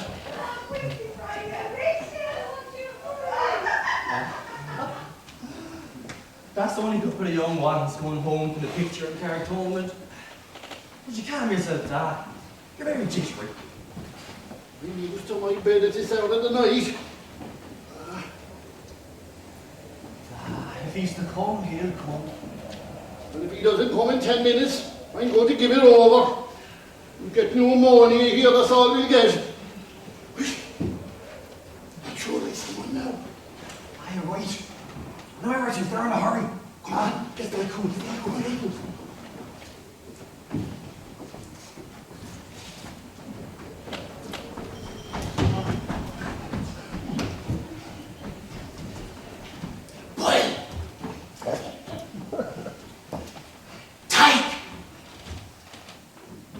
It's me. It's the bird. Time. Hey lads, if you're there, don't be cutting me. I'm after running from Carrington with the bright heart. You nearly put me off in the week, Swedish. My heart is fluttering like the legs of a motorbike. Oh God, that was not an easy time. Oh God, born if I thought you were a drinking man. I run myself the whole way to Carrington to get a glass of brandy for you. all right. Be funny. And I'll keep my mouth shut about what I know. What do you know? What do you know? Spill it out! What will be spat out for you? What do you know? I was in Flanagan's having a drink, and I was talking to Mamie at the counter, and I heard him saying he was going to his lodgings to get his coat, to have a look at the fields. So he wouldn't heed my word. This is the field he wants, all right. It's like love at first sight, like falling for a woman. Did you see him? He was on the road behind me. That's why I ran. Don't forget who tipped you off now, Bull. Be sure that we won't. That's surely him now. What's going to be? Pull back. He's drawing near.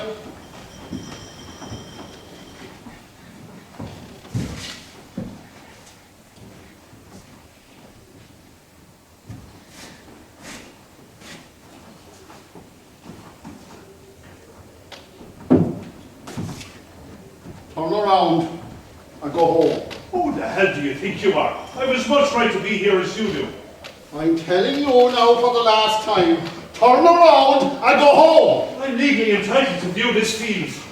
I want your solemn oath that you leave Carrington first thing in the morning and never set foot in it again. Don't you threaten me. No. Come on.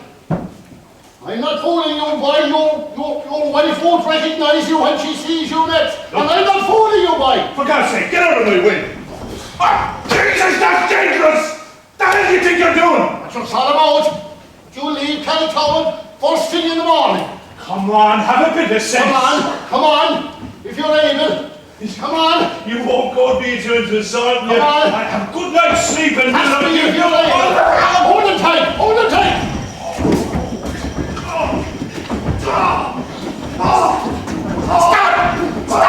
Stop what you're doing!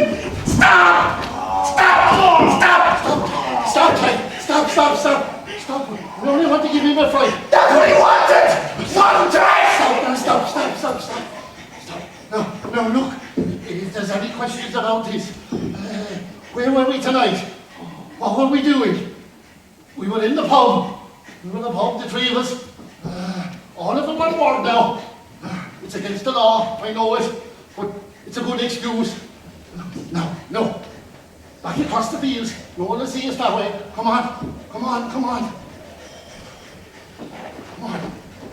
I don't like to look. You've gone too far. Come on. Back across the fields.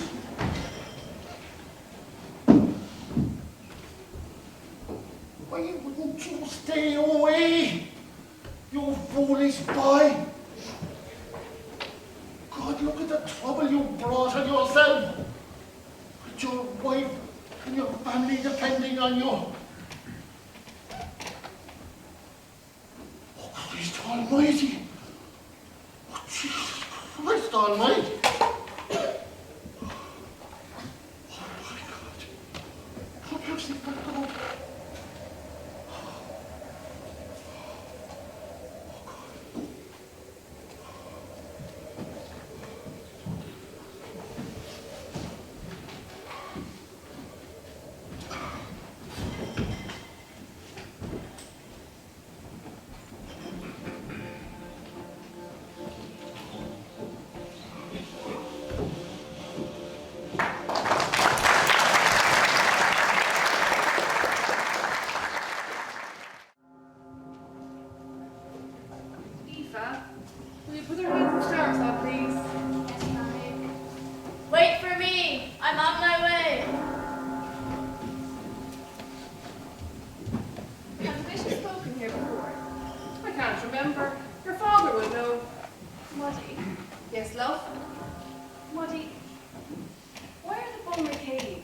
and Tig and my father and the sergeant, such bullies.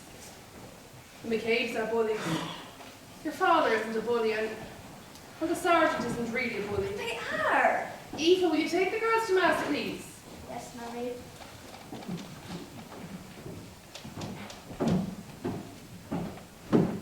Do you remember the day of the big hurling match? When the Leslie brothers nearly beat the man to death? Yes. Well, afterwards they came into the pub and my father served them with drinks.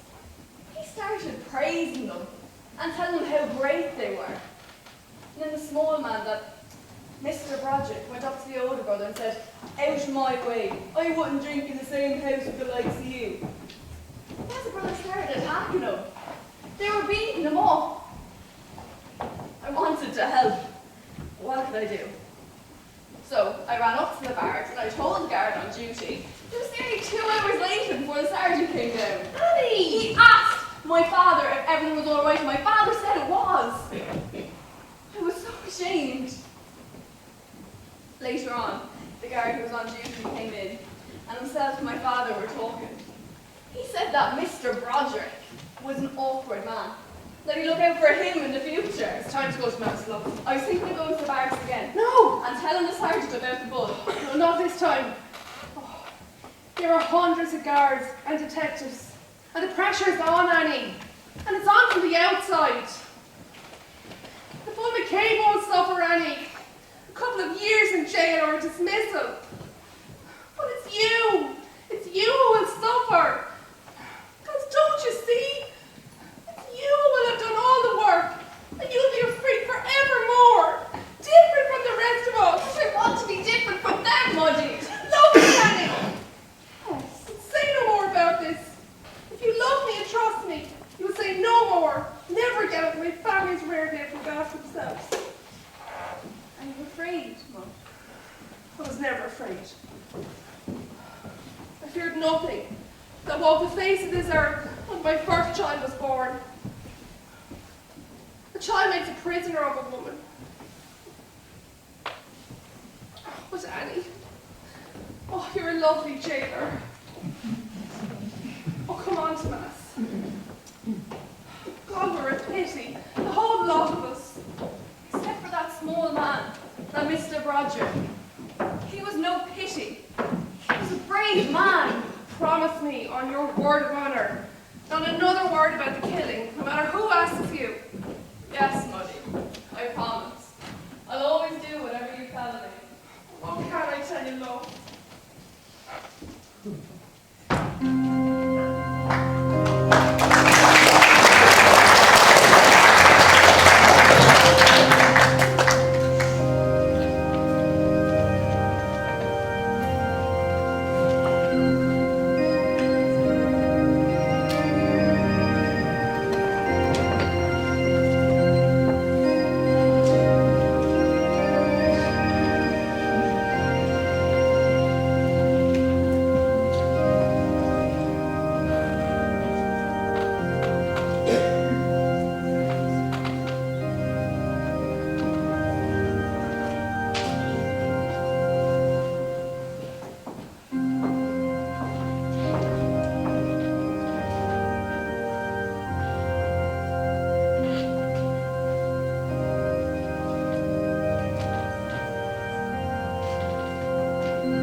Do not be afraid of those who kill the body but cannot kill the soul,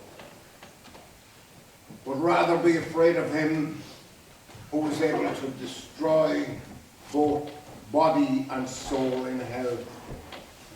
In the name of the Father, and of the Son, and of the Holy Ghost. Amen. Dearly beloved brethren, these are the words of Christ himself. He was speaking about truth. How many of you would deny Christ? How many of you, like Peter, would stand up and say, I know not the man? But you can lie without saying a word. You can lie without opening your lips. You can lie by silence. 5 weeks ago in this parish, a man was murdered. He was brutally beaten to death. And for 5 weeks now, the Gardaí have investigated, and not one single person has come forward to assist them. Everywhere they turned, they were met by silence. Silence of the most frightful and diabolical kind. The silence of the lie. In God's name, I beg you, I implore you, if any of you know anything, to come forward and speak without fear. This is a parish. This is a parish in which you understand hunger. But there are many hungers. There's hunger for good, natural hunger, hunger of the flesh and natural, understandable hunger. And there's hunger for home and for love and for children. These things are good. They're good because they're necessary. But there is also another hunger. Hunger for land. And in this parish, you and your fathers before you knew what it was to starve because you did not own your own land. And now that has increased, that unappeasable hunger for land. How far are you prepared to go to satisfy that hunger? Are you prepared to go to the point of robbery? Are you prepared to go to the point of murder? Are you prepared to kill for land? Was this man killed for land? God bless us, did he give his life's blood for a field? If so, that field will be a field of blood, and it will be paid for in 30 pieces of silver, the price of Christ's own betrayal. And you, by your silence, will share in that betrayal. Among you, there is a murderer. You may even know his name. You may have even seen him commit this terrible crime. Through your silence, you share his guilt, and you will carry this guilt with you until you face your Maker at the moment of judgment. If you are afraid, if you're afraid to go to the Gardaí, then come to your priests. Come to me. And if there is one man among you, one man made after Christ's likeness, he will stand up and say, there he is. There is the murderer. And that man will have acknowledged Christ before men, and Christ will acknowledge him before his Father in heaven. But if you, by your silence, deny Christ before men, he will disown you in heaven. And I, as his representative, will have a solemn duty to perform. I will place this parish under interdict, and then there will be a silence more terrible than the first.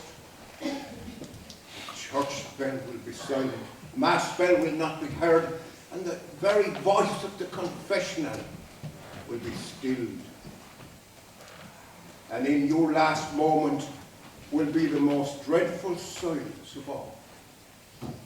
For you will go to face your Maker without the last sacrament on your lips. And all because of your silence now. In God's name, I beg of you to speak before it is too late. I am the way, says Christ, and the truth.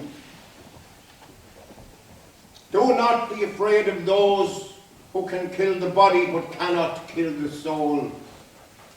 Rather be afraid of him who can destroy both body and soul in hell. In the name of the Father, and of the Son, and of the Holy Ghost. Amen.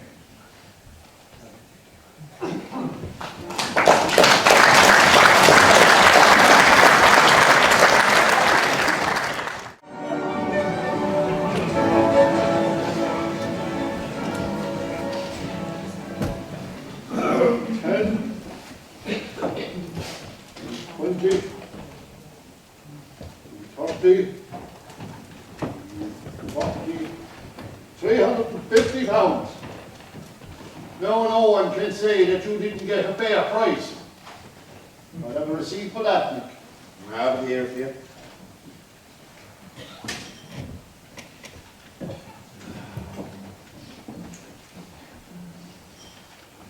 Here's your money, Maggie. It is all there, every penny. £350. A fine bundle of money.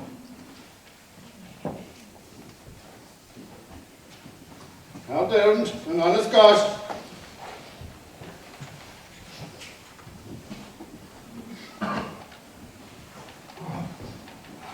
You want a round for the bar? A drop of whiskey for me. Jigger wrong. Give them whatever they want. It isn't every day this class of money makes an appearance. Mrs. Butler, it is a high pile of money, and you're blessed in the decent man you met. I have the money taken now, and there's no more need to be said about it. Sure, it is a fair exchange, considering. So you say. But there's many that would say £800 would have been a lot fairer. Oh, gossip. Nothing but jealous gossip. My nosy neighbours who wouldn't have the price of the site of the sit-down lavatory, not to mention the field. They're great ones to talk. Where are they when there's money to be forked out? I'm the man with the money. Hard down and got fair. And I'm not ashamed to say it was every last penny that I owned. It's every last penny we possessed. And we had to flog 5 heifers to put it together. Oh, God, fine. He was lonesome after that little yellow heifer. Ah, she was a beauty. Oh, gee, she was a little queen, boy. The step of this one dandy was like a dropping leaf. The other 4 were real ladies too. Oh, by God, they were. They sold well that. I have to admit that. I will admit it. The way they borrowed from the bank. We're paupers. But isn't it better to have a clear conscience about your debt than to be millionaire? Ah, that's well spoken. Nicely drawn together. Nicely. Better to have our principles than be millionaires. Isn't that right, Hank? Ah, you're a straight man, what have you got? Straight up. If a man isn't straight, he might well be dead. I admire a straight man. I begrudge no man his property. But a lot of the hanging thieves begrudge me. Ah, it is all jealousy. Aye, jealousy and spite. Anyway, here's good health to all of us. Good luck. Look. We've a fine farm now, as good as the best, and maybe more to come. And a woman with it, maybe time. That's only my fault. All in the course of time, as the man said, all in the course of time. And a fine heifer she is too. Aye, good legs and a great bosom. God bless the girl. Oh, God bless her again. Long life, Tom. And she's a good milker. A mighty miniver. Aye. With 9 acres of land. 9. 9.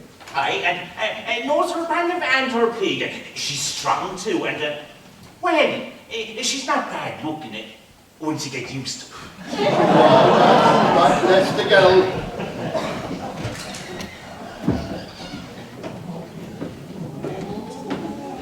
Father Murphy. Mrs. Butler, from here on out now, we'll be giving you a live to mass every Sunday. It's too far to walk for an old woman. Ah, by God, but there's a big heart in there, an outsized heart that's too big for this world, but God misses nothing, and just wrote down in heaven in red letters like blood. Or is the names of his friends there? Oh, written down there, my child, are the names of all the faithful. That's a kindly thing to say about.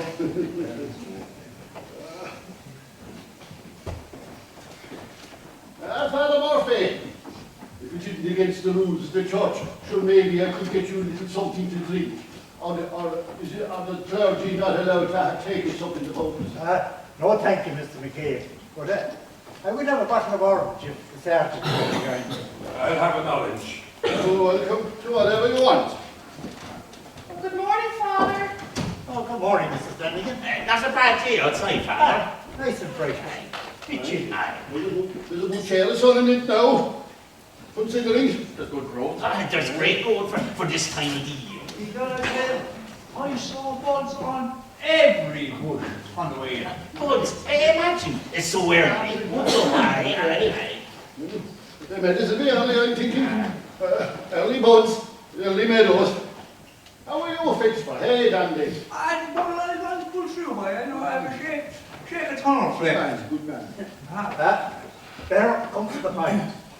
This morning, Sergeant Lee and I are doing house-to-house calls. Our job is not a pleasant one, but alas, it's a necessary one. It sounds like a collection. It's a collection, all right, except this time we're collecting information. And I hope you'll be more liberal with it than you are with your money. This is a job no one likes, but somebody has to do it, or a murderer will be allowed to go free. I hope you have no objections, Nick, to us barging in here like this. Oh, good God, no, Father, not at all. I'd like to do it. Whatever is in our power to be done, will be done. Right board, right high. Anything by the grace of God that can be done. Then we'll begin with you, Mrs. Butler, and if the rest of you wouldn't mind moving into the back room there for a moment or so, we'll begin right away. It can never be said that we stand in the way of the law.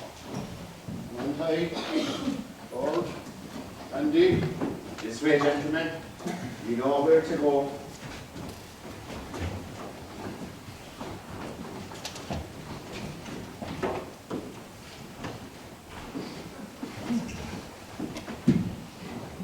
Now, Mrs. Butler, this is neither official or formal.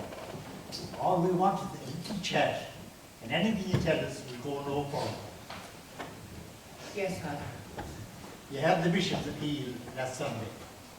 Yes, Father. Unfortunately, his appeals have fallen on deaf ears. Now, the sergeant here assures me that the smallest thing will easily break the case. Now, Mrs. Butler, you live near where the body was found, where the murder actually took place. Did you hear or see anything on the night? Anything at all, Mrs. Butler? Did you hear or see anything? Doesn't matter what. Even the smallest thing could help the sergeant. Please, the help, God help me. You met the man, didn't you, on the morning of the day he was killed? He was in here all night that morning. He was a nice man, a bit strong-willed. Well, most men are. Did anything take place on that day? Was anything said? And if there was, I didn't hear it, and I don't remember it. I would have a memory. Just often I went in my pension on Saturday, even though I want the money, you see. Hadn't the dead man an argument with the Bull McCabe? If he did, I don't remember. I hate the fighting or noise. Mrs. Butler, if you have anything to tell us, don't be afraid. Nothing will happen to you. Look, I'm a lone widow, living on my own, and I have no one with me. We understand, but place yourself in God's hand. You'll have no need to fear. If you are afraid of someone, the sergeant here will caution that person, and he can be assured of peace and privacy. I'll go to that person and tell him that if he looks at you sideways, it's as much as his life is worth. Oh, no, you mustn't. You mustn't, you can't. Then there is someone you feel. Please tell us, Mrs. Butler, is it your duty? Look, I told you, I'm an old woman, a woman drawing her pension, living on her own, and I to be worrying nights. I have no one with me. We all have to worry nights no matter who we are. It's all right for you to say. I don't live in a barracks with guards in all the rooms. An old woman, a woman drawing her pension, who only wants to be left alone. I have no one to look after me. I only want to be left alone. All right, Mrs. Butler. You can go now.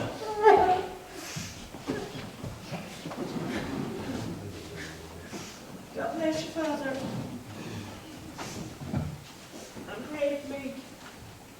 Pray for me, Father. God bless you, Mrs. Butler. And, I will pray for you. Good day to you, Mr. Butler. Sorry, Tom. I was certain that after the sermon, and with the informal approach, you might learn something. It's not your fault, Father. You can't beat fear and ignorance. You're up against the stone wall. What about Big Flanagan? Do you want to talk to him? Waste of time. Too crafty. He's been questioned 10 times already. What about Daniel? Dandy and the bull are first cousins. There's no hope there. Dandy would be all right if it wasn't for time in the bull. Or the young one, Annie? Her mother has her sworn to silence. She'll never enable her. Her lips are tightly sealed together. She won't easily live with the burden of that legacy in the years ahead of her. What about Mrs. Flanagan herself now? She wasn't questioned before. Maybe. We might worth a try at that. You're a good looking fella, Tom. That might hold. With all due respect to your father, I chance anything if I thought it solved the crime. Now, well, no need to go that far now. Anyway, 2 wrongs don't make a right. You wouldn't say that if you had my job. Mick.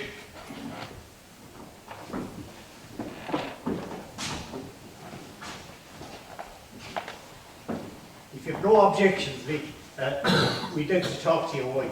No, I have no objections that she hasn't. Right, Carl.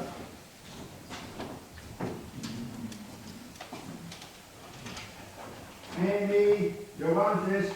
I'll be down in a minute. You won't get much out of Amy now, she's in down sulks. Strange, isn't it, Nick? The way nobody knows anything about anything. Ah, sure, this is a terrible state of affairs altogether, Sergeant. Of course, it's not our job. My job is auctioneering. Father Murphy says, Master, well, it's up to the guards to catch the murderer. If the public won't cooperate, there's nothing the guards can do. The guards will get their wages no matter what happens. But the public, Mick. Ah, come on. The public aren't getting paid. It's the other way around. We pay the guards, and when they can't do their job, they blame it on the public. No reflections of you, of course, Sergeant. God knows you're somewhere, Judge. All right. I confess everything. I killed him.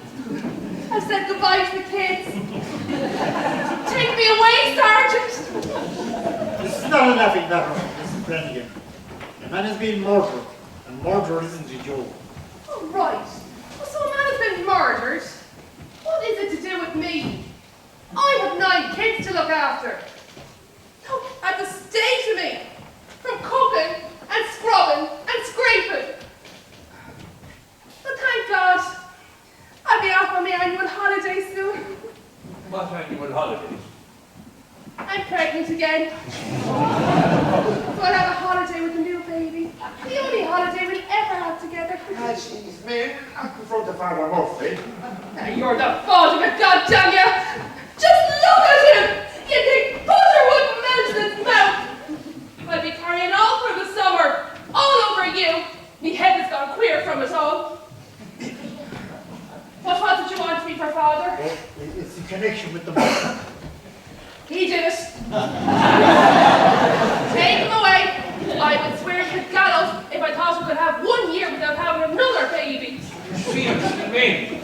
I am serious, Sergeant. I'm more serious than you. I think maybe you could help us. You may be able to break this case. Me? How can I help you? Well, you met the man, didn't you? He was here the day of the auction. Did you hear or see anything that might help us? Hear or see anything? What in the name of God are you talking about? The bull McCabe was here. He was.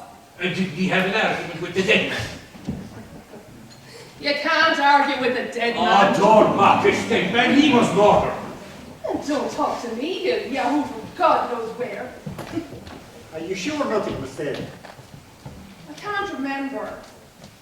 They seemed quite friendly to me. Quite friendly. No, not quite friendly. I should have said fairly friendly, or sort of friendly. What kind of friendly would you like? Reasonably friendly too? Or would it convict me? You were here the night of the murder. I'm always here! Always! Now for Christ's sake, get out of here, you alone to get the dinner! Well, she's in the sulks, all right. And me have the papers now for the next 7 or 8 months. Oh, pregnant woman's worse than a bloody volcano. You told the investigators that the bull McCabe and his son were here that night. And so they were. Are you sure of that? Otherwise, you should have tell the 4 different detectives with notebooks, all written down different, like the 4 customers. But all in the one word, when a man is crucified, whoever he is. And the board?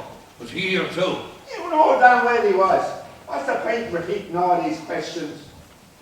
The sergeant has his job to do, Rick. There's nothing personal. Yes, but he's after asking me the same questions 100 times, and he still makes me out to be a liar. He go too far. He wouldn't be the first sergeant to be transferred. I always voted right. I'm well aware of how you vote. Will you tell the board I want him? Very well. But hurry it up. What the neighbours think? The priest and the sergeant here all morning. Since how do you think I'm the murderer? Oh, don't worry, Mick. Everybody knows it wasn't you. Because everybody knows it was another man. Maybe 2 men. Well, it is your job to find out.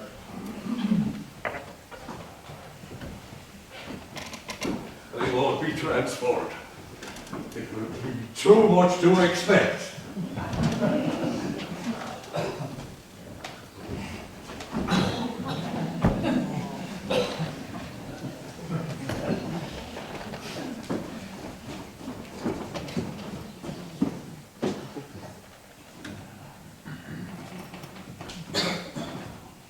More questions? You don't have to answer. I'll answer. I'll cooperate. That's one thing about the board, O'Donnell. Cooperation. None of us can get by without it. Or the world would be a far easier place if there was more cooperation in this. Am I right, Father? The sergeant here wants to talk to you. Well, you can depend on the board. Now, Sergeant, what can I do for you? The night of the murder. The night of the murder. Oh, yes, of course. You said you were here at the time with the bull McCabe and his son in their company. That's correct. Dead right there for a start. A nice change from the plain clothes. As far as I remember, Board, the bull was never a friend of yours. How come then you spent the night drinking together. Ah, now, Sergeant, I forgive any man. Let bygones be bygones is my policy. You sure you weren't anywhere near Mrs. Butler's field over the river that night? Neither near it nor within it. Arrived at Flanagan's pub, time was 9:25 p.m. He's up with my two friends. Remained on the premises with my two friends till 2:45 a.m. Arrived home at 3 a.m. sharp. Cooked sausage, 1 pound and 1/2, 1 real pudding, white. Made pot of tea for self, one McCabe and son Ty. Did say goodbye to Sam who departed for home. Was in bed at 3:45 a.m. And well, that's my story, long enough as to the 7 different detectives on 7 different occasions, and there was told yourself and his reverence on this day of our Lord, 1965. Amen.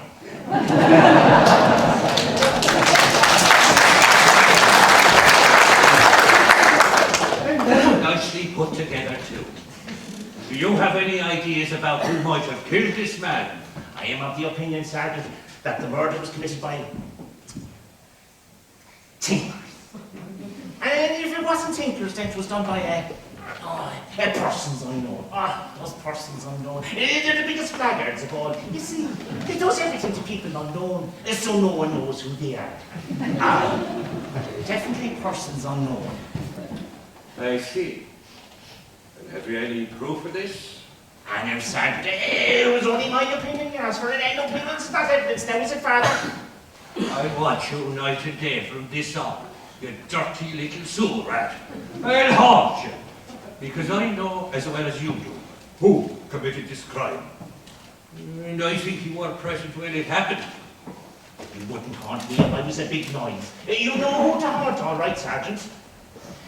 It is my opinion, Lord, that you witnessed this murder and that your silence was bought for a few pennies. How much did you get, huh? 5, 10, 20? Look, I'll guarantee you 500. 500 in hard cash, if you just give me a little hint. No one will ever know where this information came from. If I took that £500, you'd be trying to solve a second murder, and you'd be no closer to solving this one. Who are you afraid of? Time, the bull. Of all? 500 quid.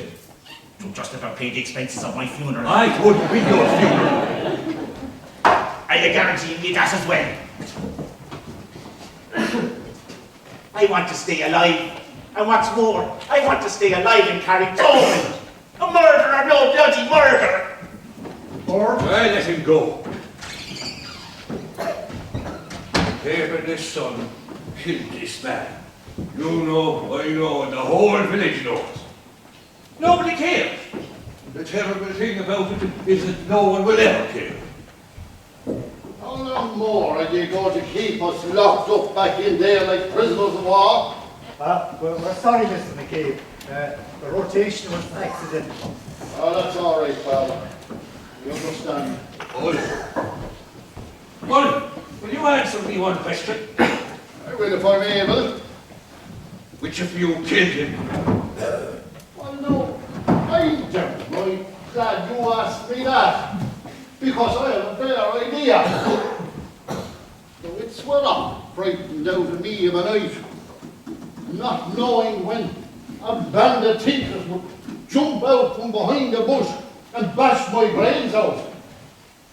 Try the captains, the guards. If it isn't one of them, try the McLaughlins.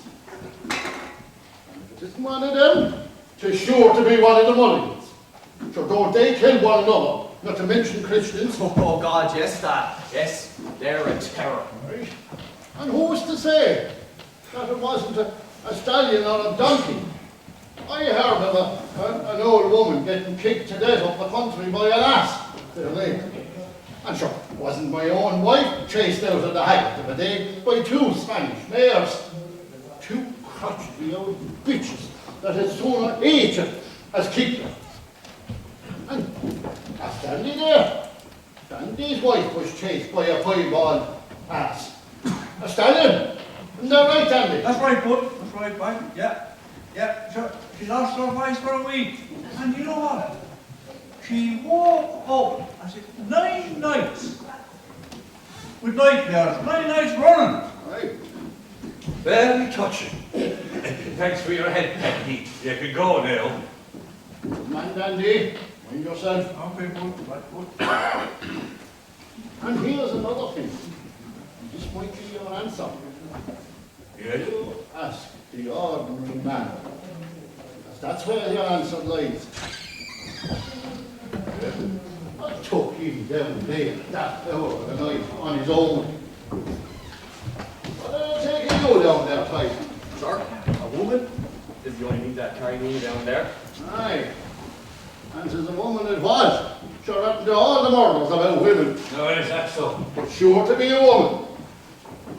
Some doxy with no reason of her own. What brought him over here without his wife? Was another woman. That was the wrong. Maybe a married woman. You haven't yourself about. There they were, hobnobbing and clomb on under the bush when the woman's husband came along. And can you blame him, well, for murdering a home wrecker? Be too hard on him now, Sergeant, when you catch him.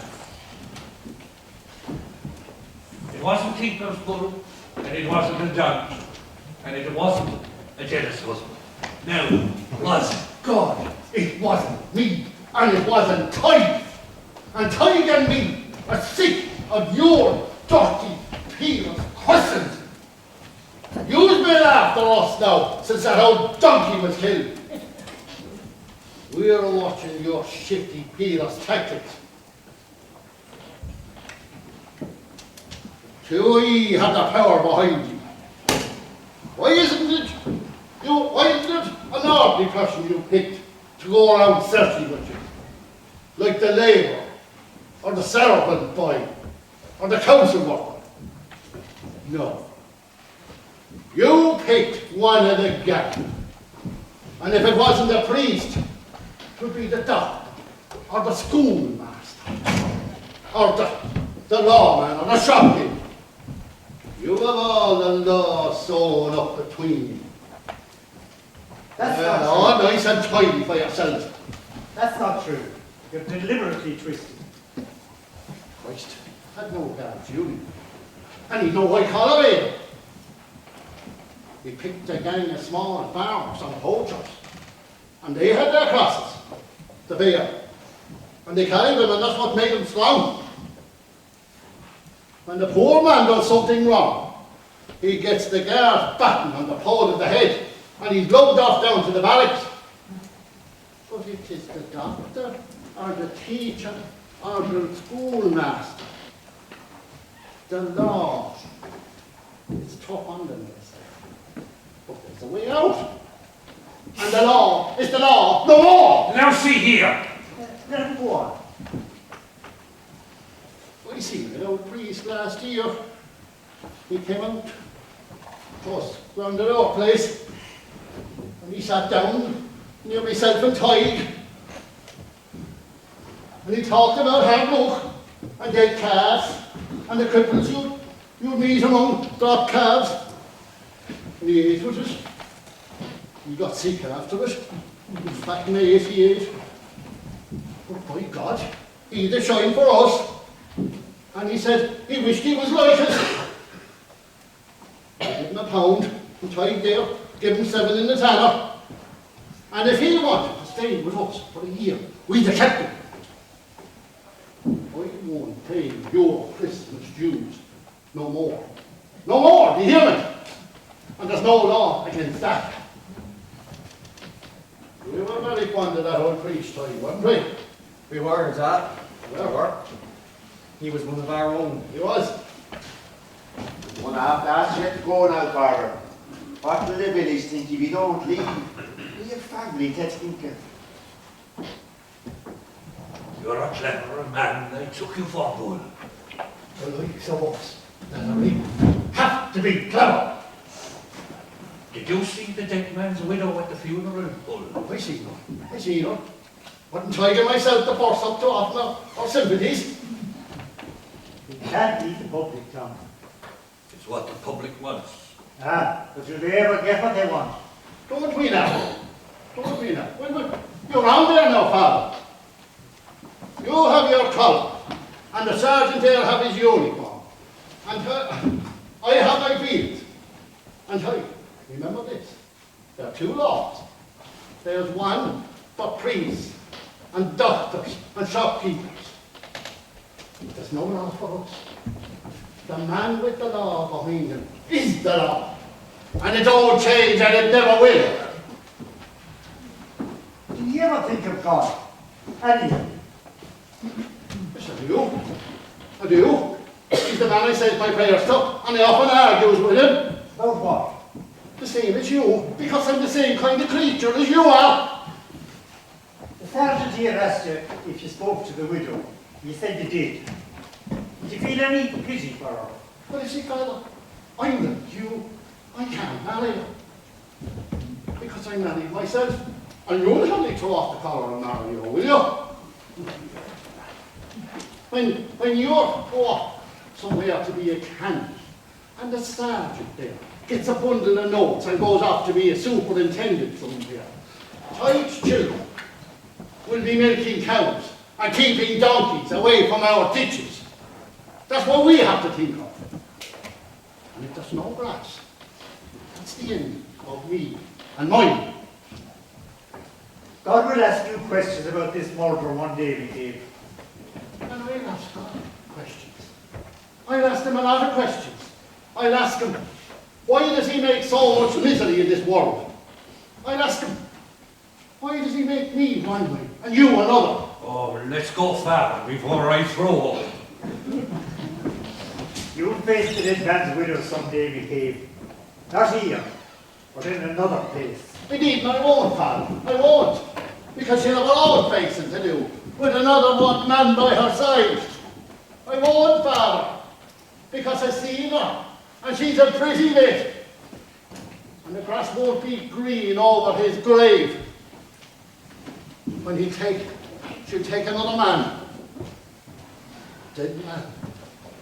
It's no good to anyone. The grass will be green over his grave, and he'll be forgotten by all. By all except me.